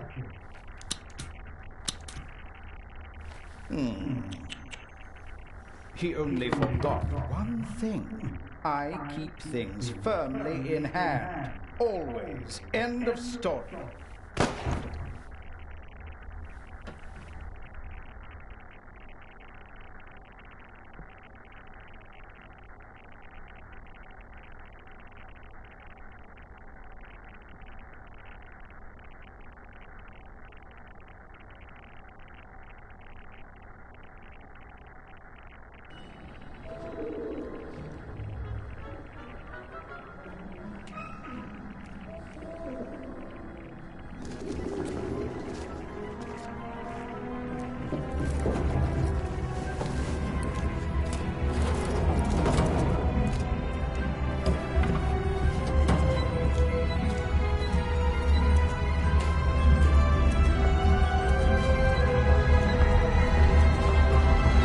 I told you not to get off. What if the train had gone without you? So, you're taking a job as a ship's doctor. I am excited but nervous too. I'm not exactly a champion swimmer. If you wind up in the water on board a ship, something's gone terribly wrong.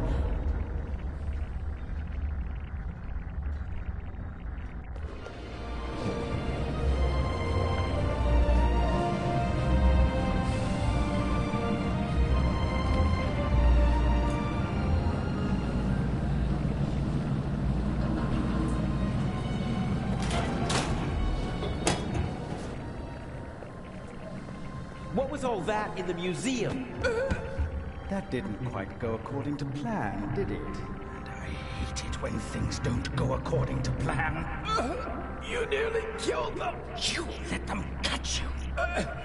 It wasn't my fault. Scotland Yard was there. If I thought it was your fault, you'd already be bobbing in the River Thames with a bullet in your head. Someone tipped them off. I don't know who, but I'm going to find out. Where is the jewel? Ah, marvelous. But it's just half the set, and stealing the second eye will be more difficult than I'd anticipated.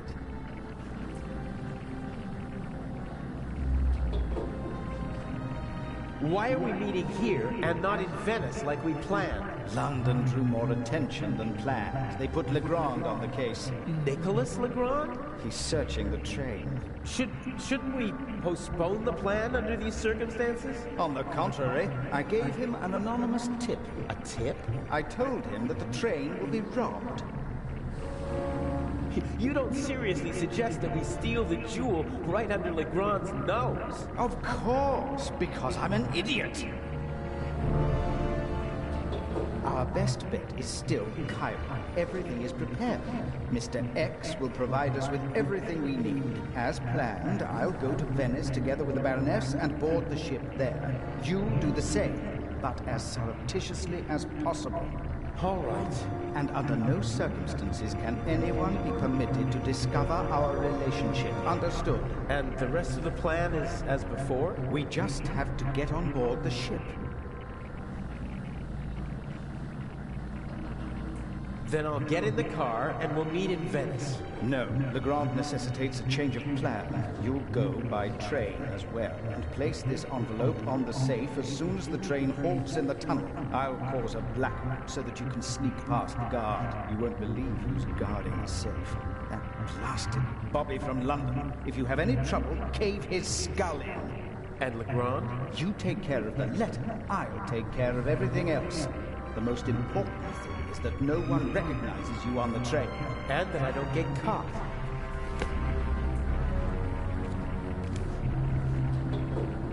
What's the purpose of the letter? That's not your concern. I'd just like to know whether I'm risking my life for some game of yours, or whether it's worth it. Any one of my games would be worth your life. You just do what I tell you. Stick the letter on the door of the safe or leave it on top of it, I don't care. But the letter has to be there as soon as Legrand shows up after the blackout to make sure everything is in order. Understood? Yes. What? Yes, understood. Hasn't the Baroness grown suspicious? She's wrapped up in a veil of alcohol, arrogance, and disinterest. Only flattery, gossip, and Belgian chocolate can penetrate it. Ideal conditions. I'll be glad to be rid of that old hag. She's my ticket to the most important museums in Europe. But these have been the longest 6 months of my life. How are the injured guards doing? How the devil should I know? You didn't need to do that. What? Save your bacon? I'd have made it out on my own. Oh, yes, the poor security guard. It really wasn't necessary. I'm such a naughty boy. I just don't want anyone to get hurt. Oh, please, please, don't be angry with me. I won't do it again. I don't know. We have the first eye. And we only just escaped. Tell me you're not suggesting that we should be satisfied with that? One eye alone is nothing more than an expensive bauble, but both eyes together are a legend. My greatest triumph. Shouldn't I put the eye somewhere for safekeeping? Just in case Legrand searches our things. I'll hide the jewel in the Baroness's luggage. I already know where. Legrand won't dare search her belongings, and even then, he'll never be able to open the secret compartment. Okay, so we'll see each other in Venice. And not sooner. Here, take your travel documents. We may not have an opportunity to meet in Venice. Okay, fine. Huh, that's the first change of plans so far. Whatever. Looks like I'll be going to Venice by train.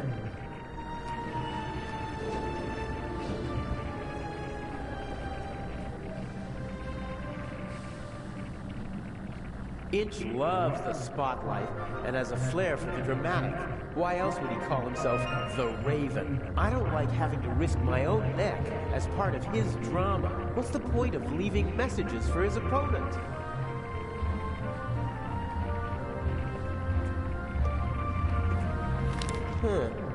A ticket for a trip on the MS Lydia from Venice to Cairo, some banknotes, and a passport. Blank. No personal info, no picture. Inch has brilliant contacts in the underworld. He knows the best counterfeiters, technicians, pickpockets, and con men. He remains anonymous, though. Most of them don't even know they're working for him. Mr. X, his contact in Cairo, probably doesn't have a clue who he is.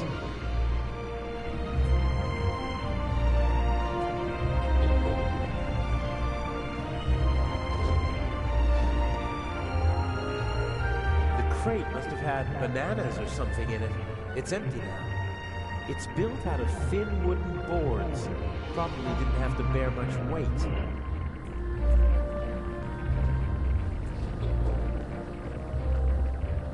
Burglary in British Museum.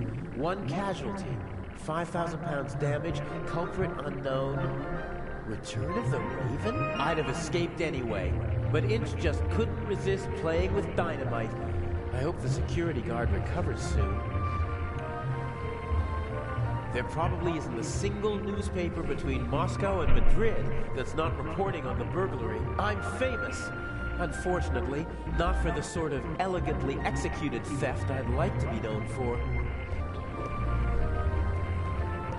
Sometimes you can find useful things in a waste bin, but this one seems to have been emptied recently.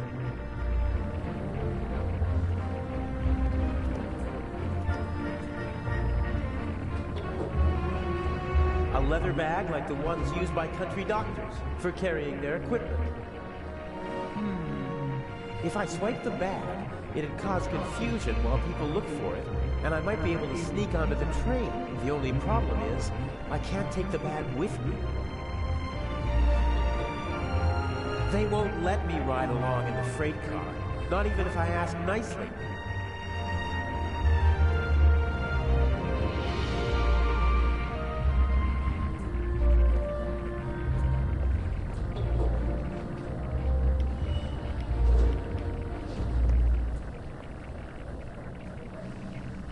This is the saloon car, fully furnished with a bar and all the niceties. The ladies and gentlemen would have a fit if I just waltzed in there wearing these clothes.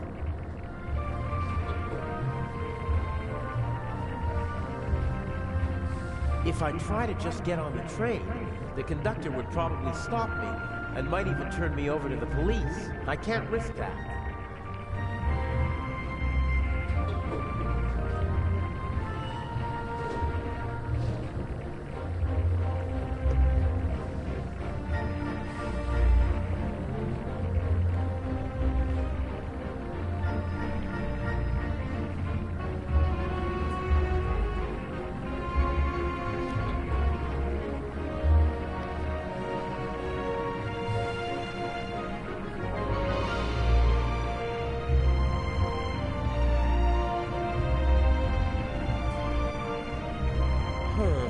I could probably pry the bottom boards off without too much effort. They're thin, and the nails are short.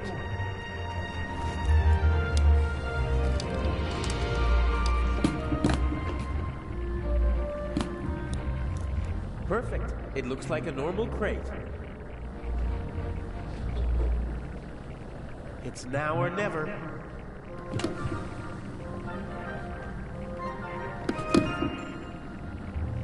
Hey, you! Scram! Yes, sir.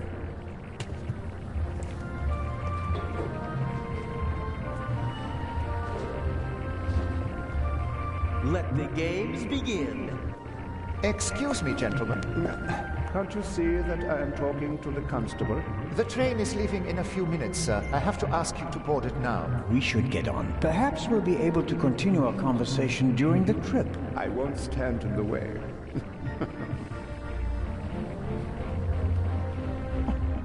Where's my bag? You left it right there. I know that. I want to know where it is now. I don't know. I'll look for it right away. If you gentlemen would get on the train in the meantime... I will hold you and your employers liable for this. I'm sure he'll find the bag. Come on, Dr. Gebhardt. I will help you with your luggage. Fine.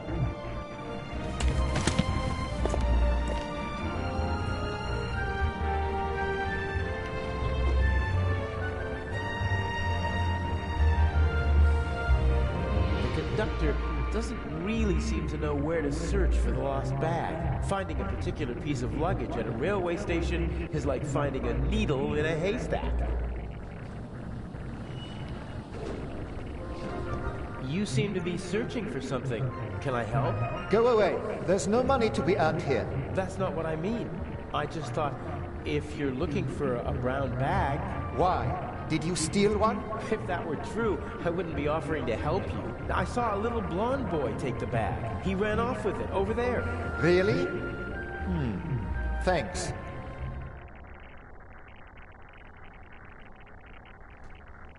Isn't that the bag? Where?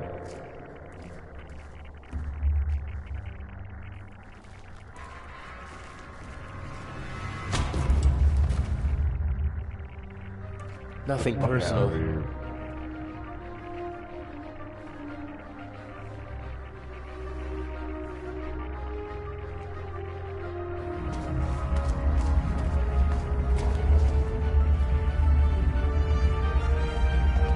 No! Oh, man!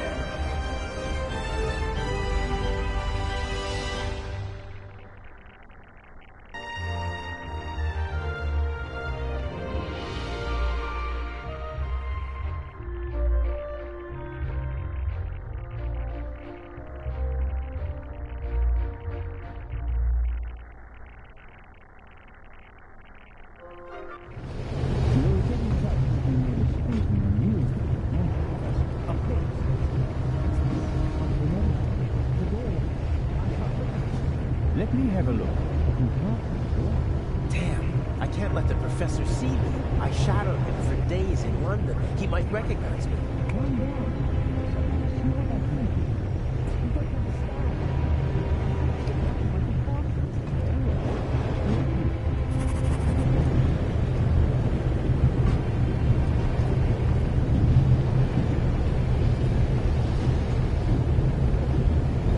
He doesn't give up easily.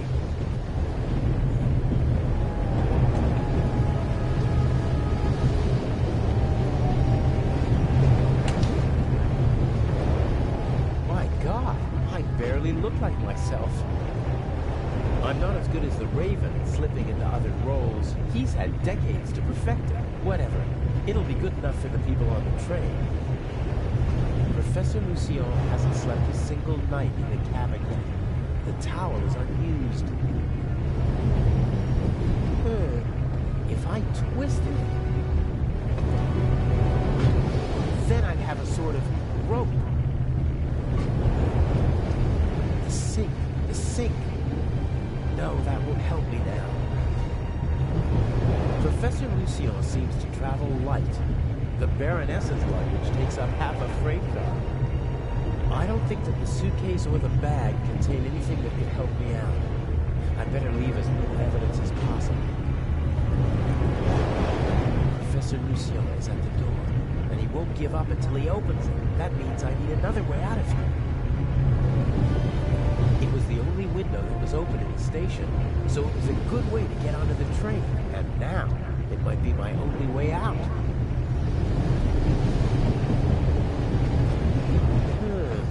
The window to the right should be the Baroness's cabin, and the one on the left is the saloon car. The roof could be my escape route.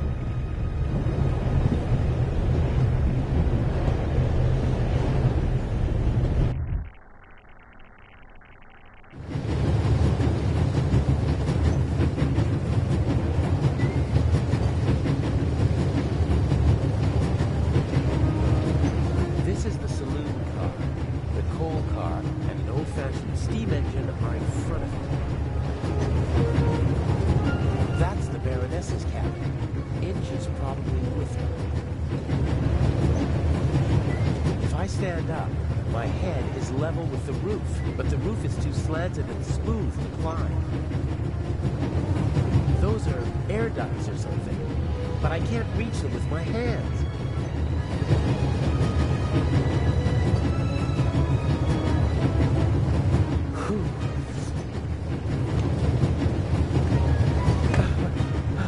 There's nothing quite like traveling on a train.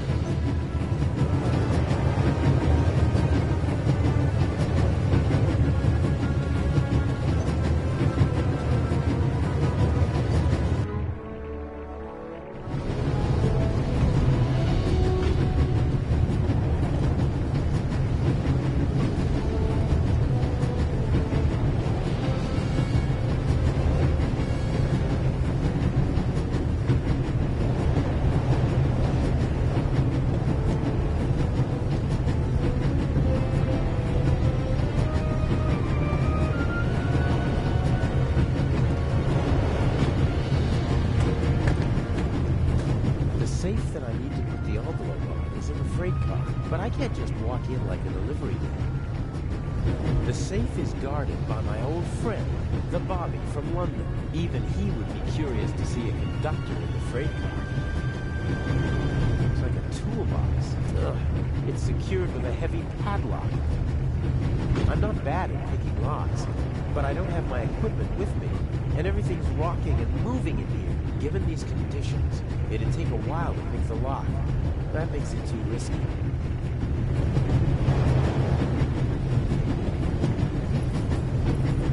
No, not what I need.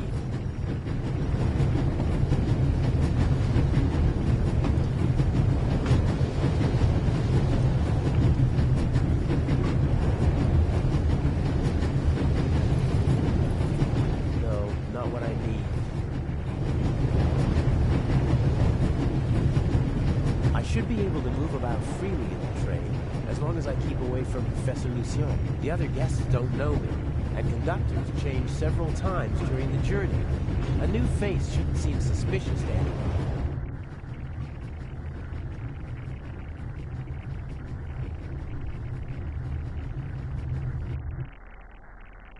Young man? Yes, sir? Tell me, when did they switch to self-service on the Orient Express? Should they not have informed the passengers about that in advance? Forgive me, sir. I was... And what about my bag? Did your colleague find it? I'm sorry, sir. I don't know. I expected as much. There will be consequences. And now, bring me my coffee. Of course, sir.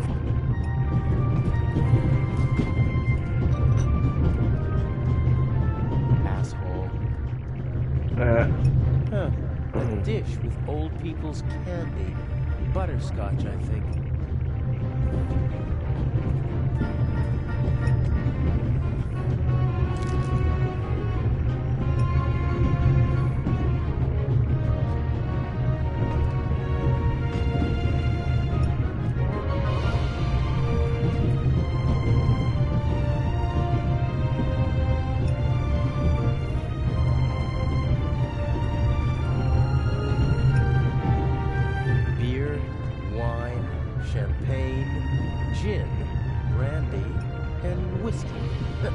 The richest snobs take the same medicine as the poorest slobs.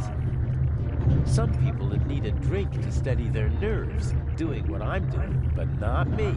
I want a clear head if I'm gonna get this envelope onto the safe.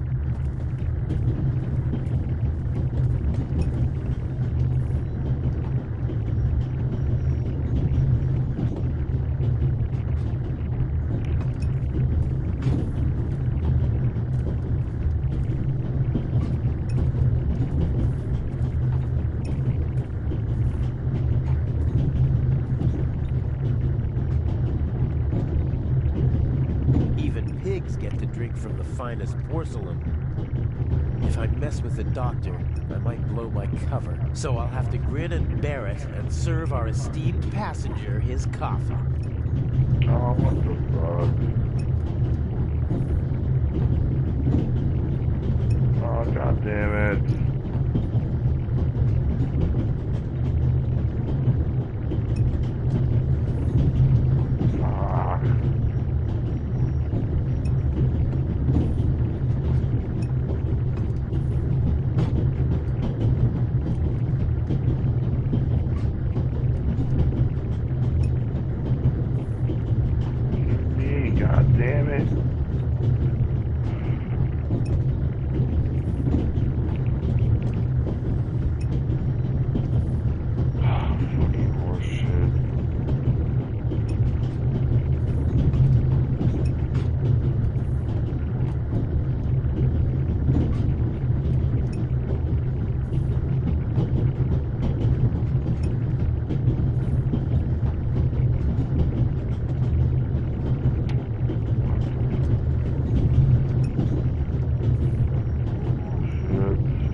I mess with the doctor, I might blow my cover. So I'll have to grin and bear it and serve our esteemed passenger his coffee.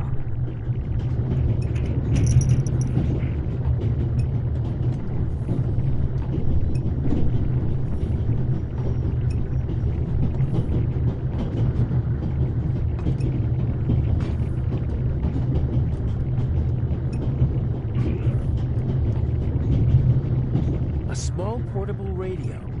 The reception is surprisingly good here in the mountains. I won't be able to use the radio, but the antenna, on the other hand, a thin, short metal rod that can be extended. Something like that might come in handy.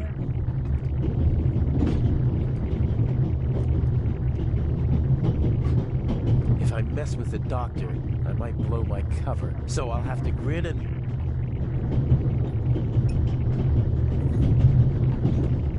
Locked. Let's see. It fits.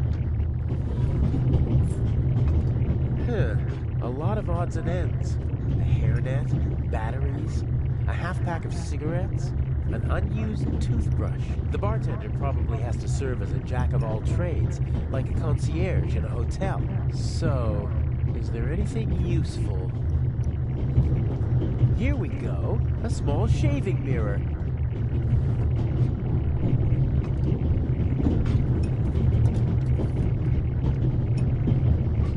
There's still some coffee left.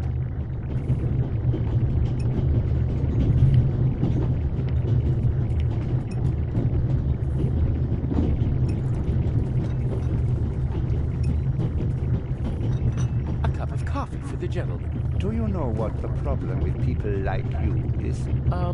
You mean our lack of a sense of duty, or our skin color, or a lack of respect for our elders? We have so many flaws.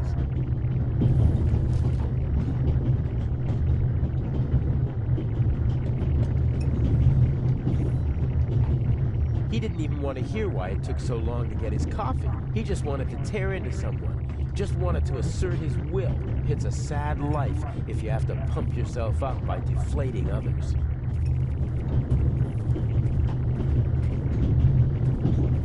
The old lady didn't get on in Zurich, and she doesn't look like someone from Nancy or Basel.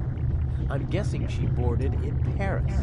She seems familiar somehow.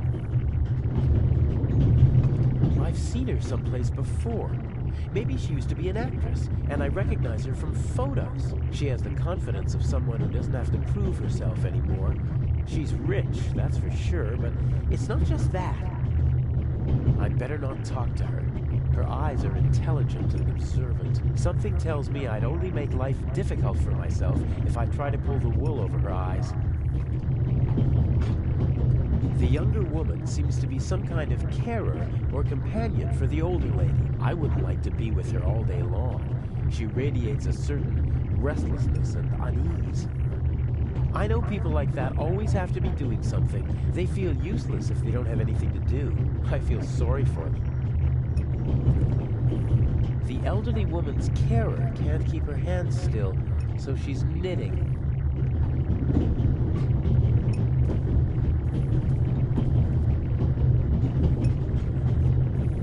Can I bring you ladies anything? Is everything satisfactory? Everything is wonderful, young man.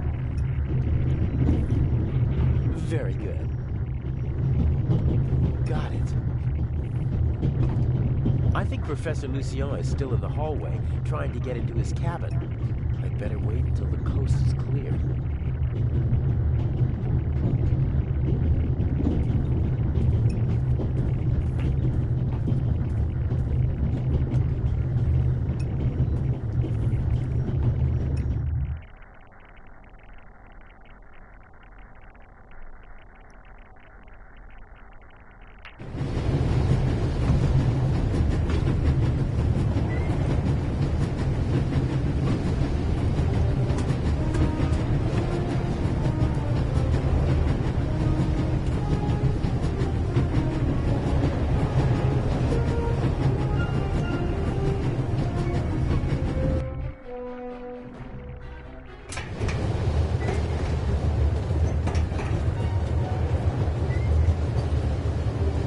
ventilation shaft supplies the freight car with fresh air.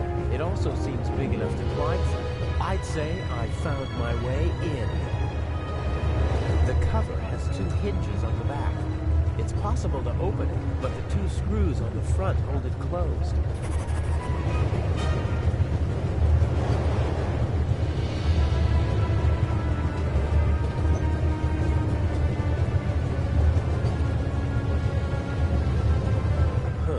If I have to. That should do it.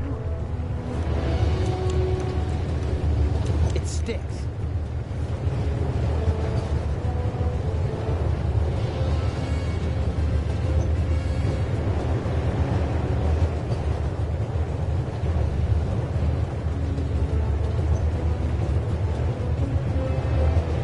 Okay, the candy is so sticky that I'll hold the mirror without any trouble.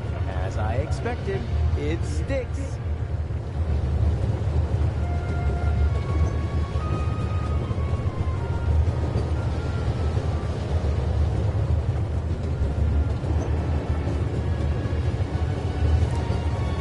There's the card.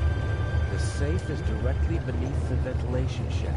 I could shimmy down the shaft and hit him on the head from behind. Uh-oh. Are you okay, Robert? Nothing to report, sir. At ease. Any suspicious passengers come aboard in Zurich, sir? Not really. It could be anyone unknown. But we've received support from the Swiss police. A certain Constable Zellner. Oh? Very motivated. Might get on our nerves. That limits my options. I can't overpower 2 people. I don't think I'll be able to slip into the carriage unseen after all. Oh, there has to be a way. I have to keep Inch happy. How do I get you onto the safe? Or on top of it? The safe is directly beneath the ventilation shaft. And Inch said something about a blackout and a tunnel. I could use the moments of confusion. Might work. As long... Legrand has retired to a dark corner. And the Bobby is hiding behind some boxes. Legrand obviously set a trap for the Raven. Unfortunately, the Raven knows. Is that what this is about? Does Inch just want to mock Legrand?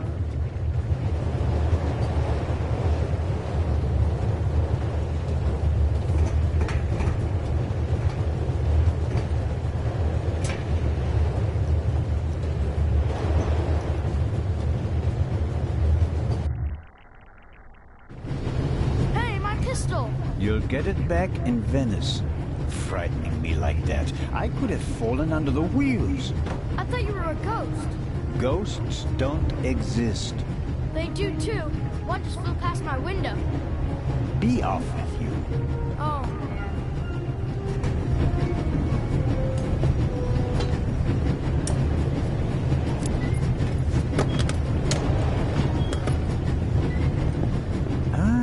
I can use these. Phew, that was close.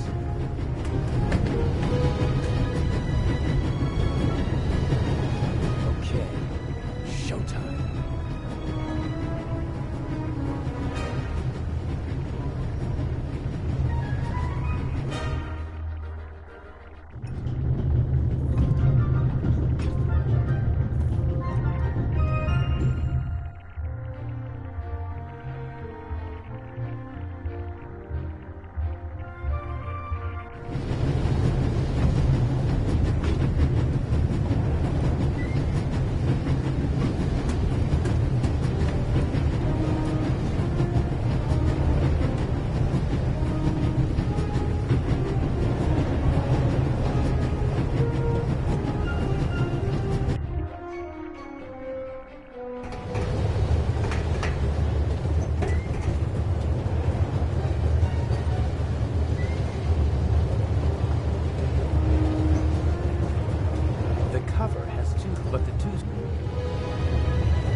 They should have been able to open the door with pliers.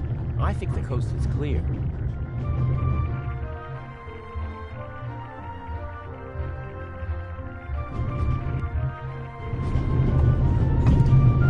I assume Inch is also in the compartment. He'll probably find some excuse to sneak out to trigger the blackout and engage the emergency brakes. No, even after months of partnership, he still doesn't trust me completely.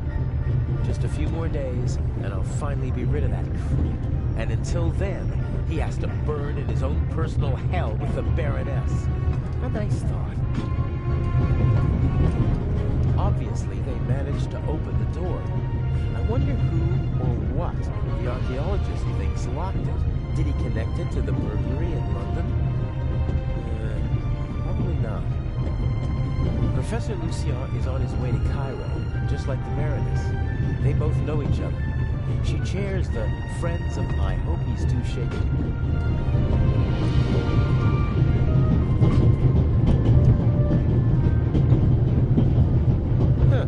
Is this a Stradivarius or something like that? If it is, maybe I should take it with me during the blackout. With any luck, I'm going to be a happy family man soon, and I'll need a few francs, lira, or marks. Self-control. Side jobs always lead to complications. There are enough unknowns in our plan as it is. No need to add more.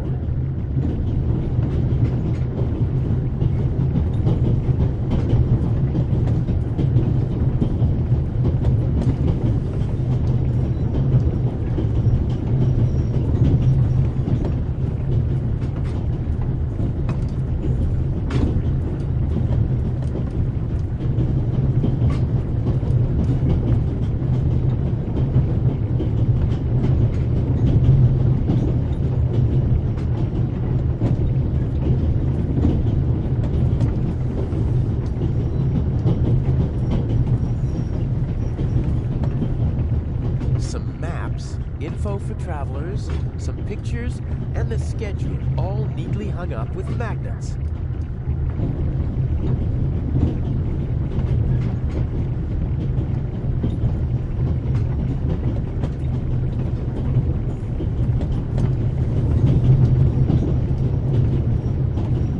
We're still in the Swiss Alps. We should reach the Italian border in half an hour.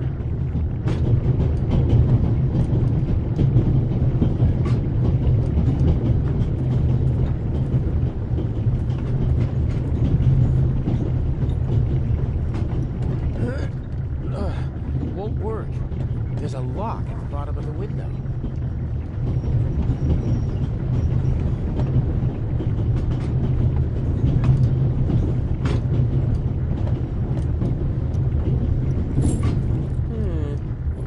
Maybe.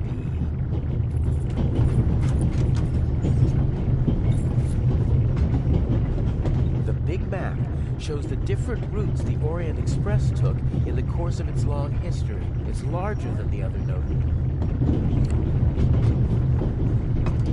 Some of the photos are rather nice. Professional work. Climbing over the coal car is the only way to get into the driver's cab while the train is moving. I can't imagine Inch climbing over it to trigger a blackout up front. I bet he paid someone to do his dirty work. Inch almost never takes personal risks, and usually he tries to keep his hands clean.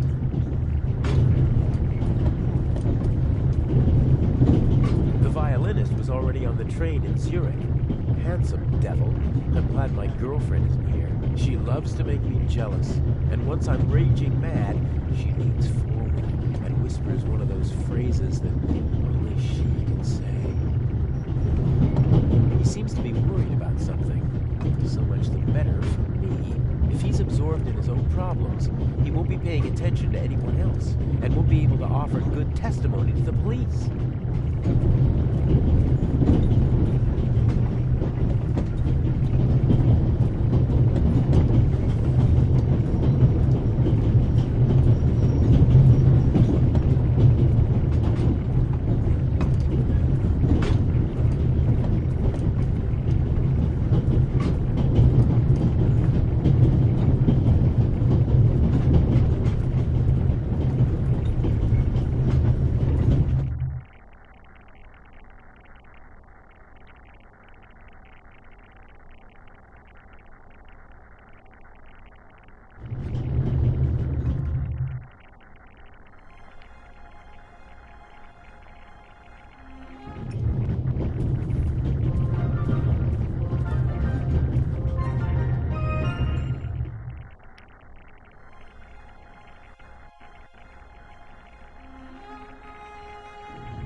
But I should only open the cover inside the tunnel.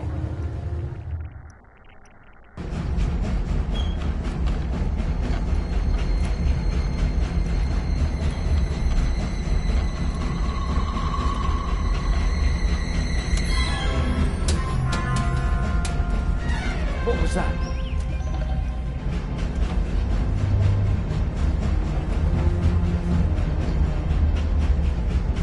Sir! Must have fallen out.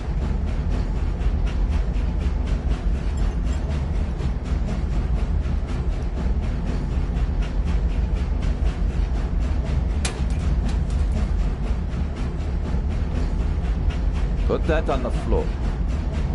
Yes, sir.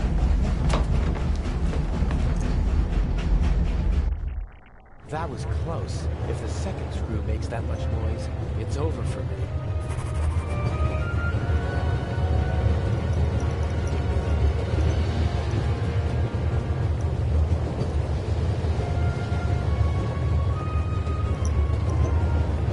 I'll tie the magnet to the string. Done.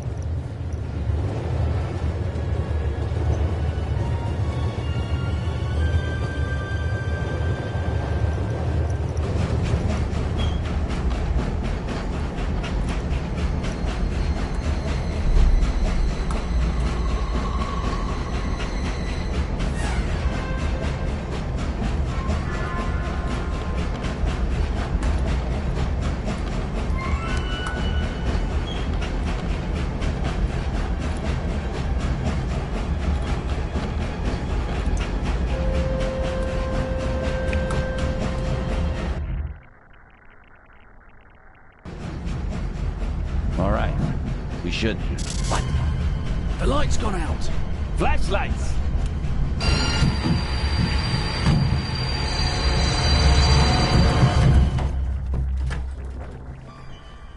Ah, get off me.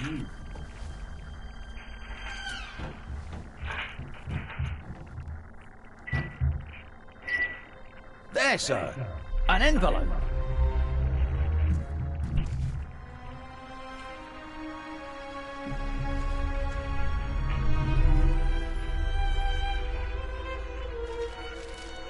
My dear Nico, you should take a closer look at the box. What the dickens?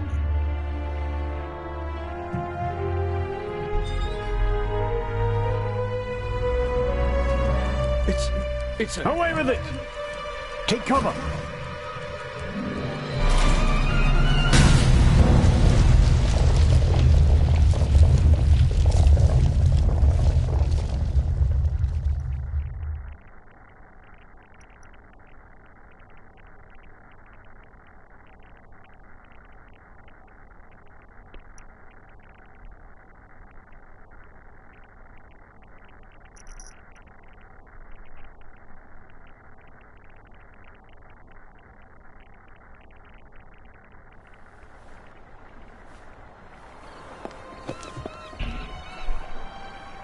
What's the meaning of this? What do you want here?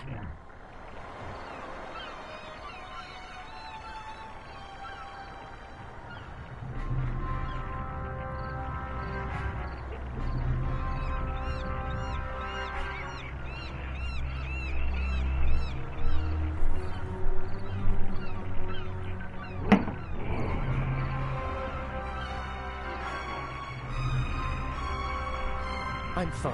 Thanks for asking. I didn't ask how you were. I asked why you spoke to me in public. What was the point of the bomb? Isn't that obvious? I wanted to dispose of Legrand as spectacularly as possible. You almost disposed of me as well.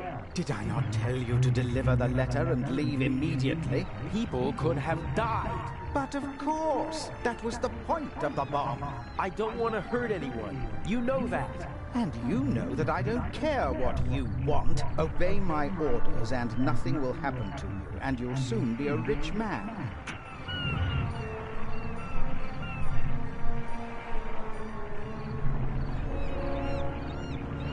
I won't blindly obey orders anymore. I want to know what the plan is. You know as much as you need to know. We will steal the second eye in Cairo, before the eyes of the world. The theft of the first eye got everyone's attention. Legrand's death would have increased the excitement immeasurably, but this will do just as well. We'll have a showdown instead. The Raven versus the Inspector. That should also electrify the press. Why are you doing this? I thought it was about the jewels. Why are we making life difficult for ourselves and attracting so much attention? It's about more than that. It's about performing on the greatest stage of all. About the end of a legend. You'll see when it's time for you to see. Until then, just do as I say. Kenny. Read. And what if I just leave? You knew who you were dealing with the whole time. I don't have time for your hypocrisy. You always knew who you were dealing with. If, for your peace of mind, you have to pretend to be innocent in this situation, so be it. But we both know that you begged me to let you in on the heist, and in this business, one must get one's hands dirty.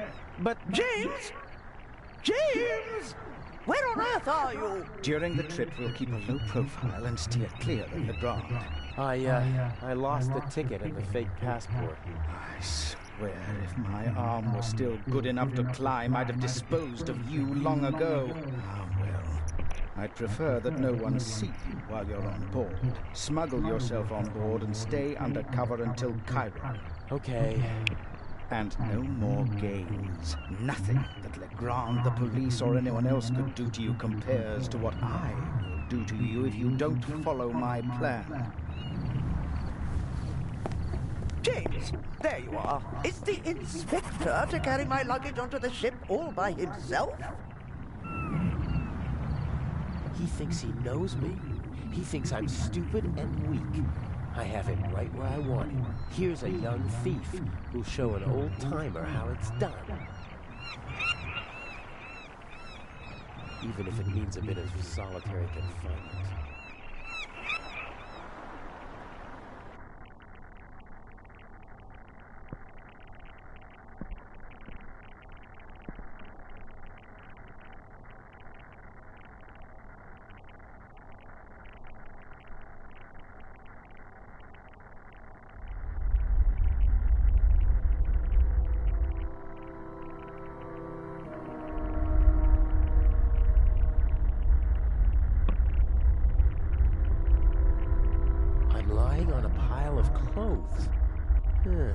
Different fabrics.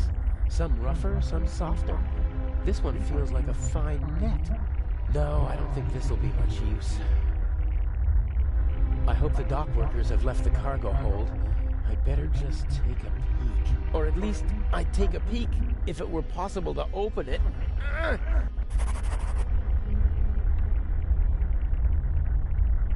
This trunk is built like a coffin.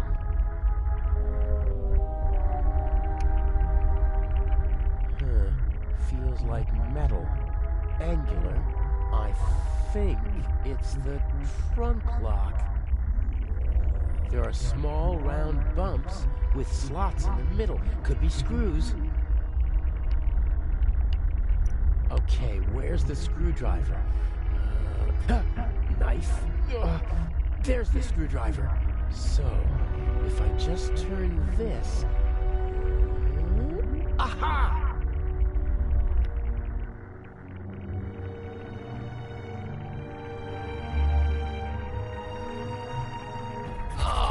Kidding me! 2 metal pipes, stable, about 10 meters apart. The ship may be showing its age, but those pipes look more than sturdy enough. The stuff over there doesn't look like it was recently loaded, probably part of the ship's inventory. Tools and spare parts, I'd say. There might be something in that box that could help me escape from the trunk. Of course, it would be more helpful if it weren't out of my reach.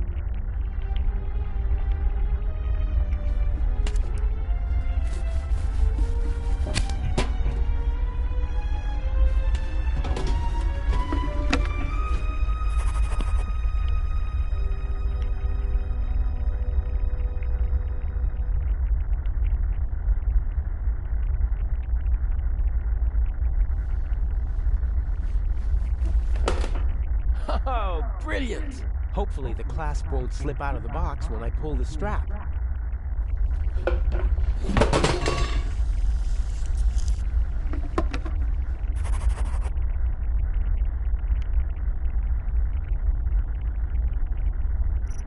Looks like I hit the jackpot on my first try. There's nothing more to be had.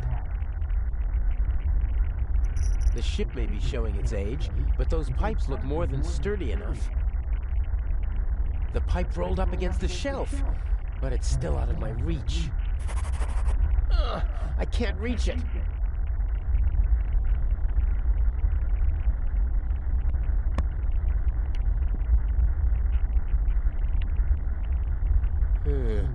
All right then, I'll just drive the blade through the end of the strap. It's worth a try.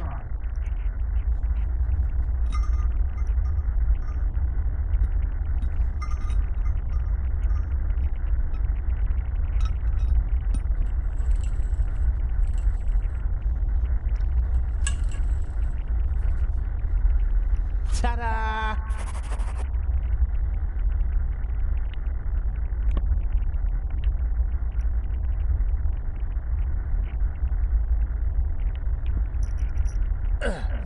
That should hold.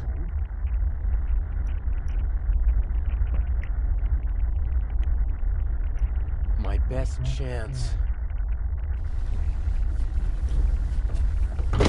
Steady as a rock.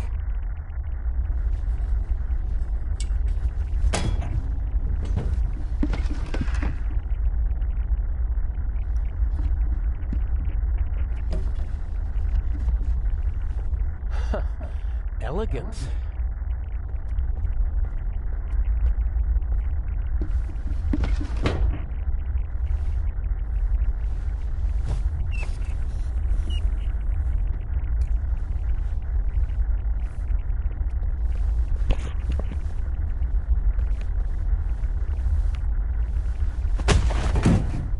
Oh, great.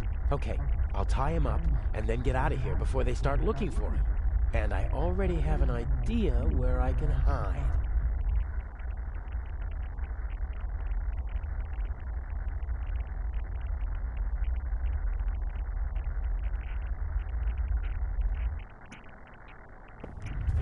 I can't imagine that they just leave. Yeah, without saying goodbye either.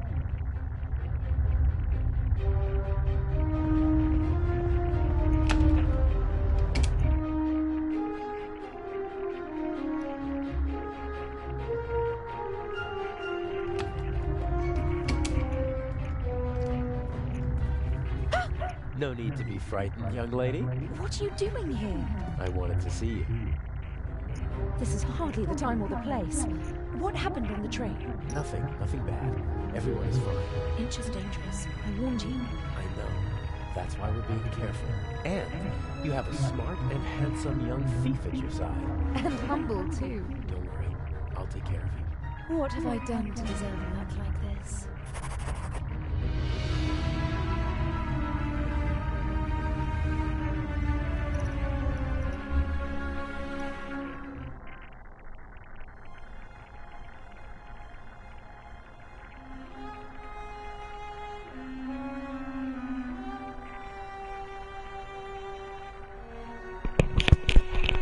Alright, and that was episode 2. Go ahead and just continue it to get the first part of chapter 3. I'm just going to save it and probably get my drink on.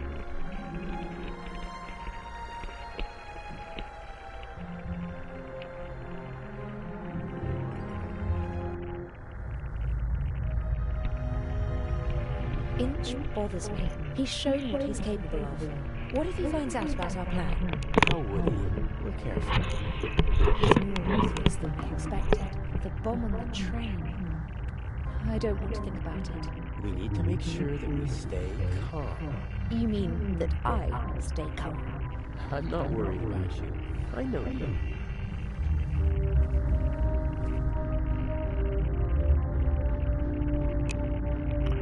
I guessing I'll have to do this part first before I can save. Shall we go over the plan one more time? Good idea. We know that Inch hid the first eye in the Baroness's luggage. I'll break into her cabin and replace the eye with a fake. Right. We'll steal the second eye in Cairo. And Inch will be caught in the act. It's simple. The devil is in the detail. I have to get into the Baroness's cabin undetected, then find the secret hiding place, and I can't leave any evidence behind. Yes. And Inch said something about a combination, so the hiding place might be locked. One step at a time. I think I'll assess the situation first. And I think I'll make myself comfortable for a little while. So this is how married life will be. Works for me. Everything went according to plan in London? Except for the explosion, yes. The Bobby was right on time. Because he had a good tip-off. I had enough time to take the eye, but unfortunately there was no time to replace it with the fake. Where is it?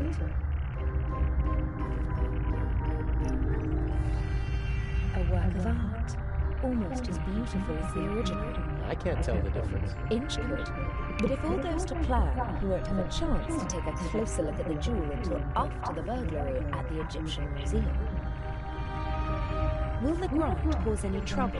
Everything's still going according to plan. That means he's clever, but not clever enough. And the Bobby? Peasant's cunning, nothing more. He won't be able to solve the puzzle on his own. There's still Inch. He doesn't suspect anything. We laid the foundation well. I've been his assistant for months already. He doesn't trust me, but he thinks he can play me for a sucker. That's enough. Speaking of Inch, I saw him talking to you in Venice. What was it about? He was angry because his attack on the train failed and because I lost my ticket. How did you get on the ship? As a stowaway, locked in a cold, dark cargo hold. Poor boy. I'll go out now and lead the police and master thieves around by the nose. I can think of something else to do. I can't.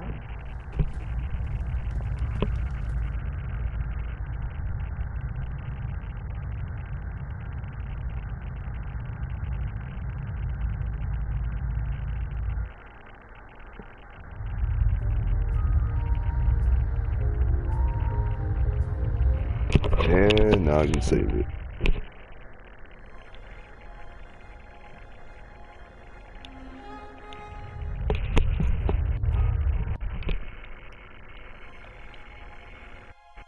Alright.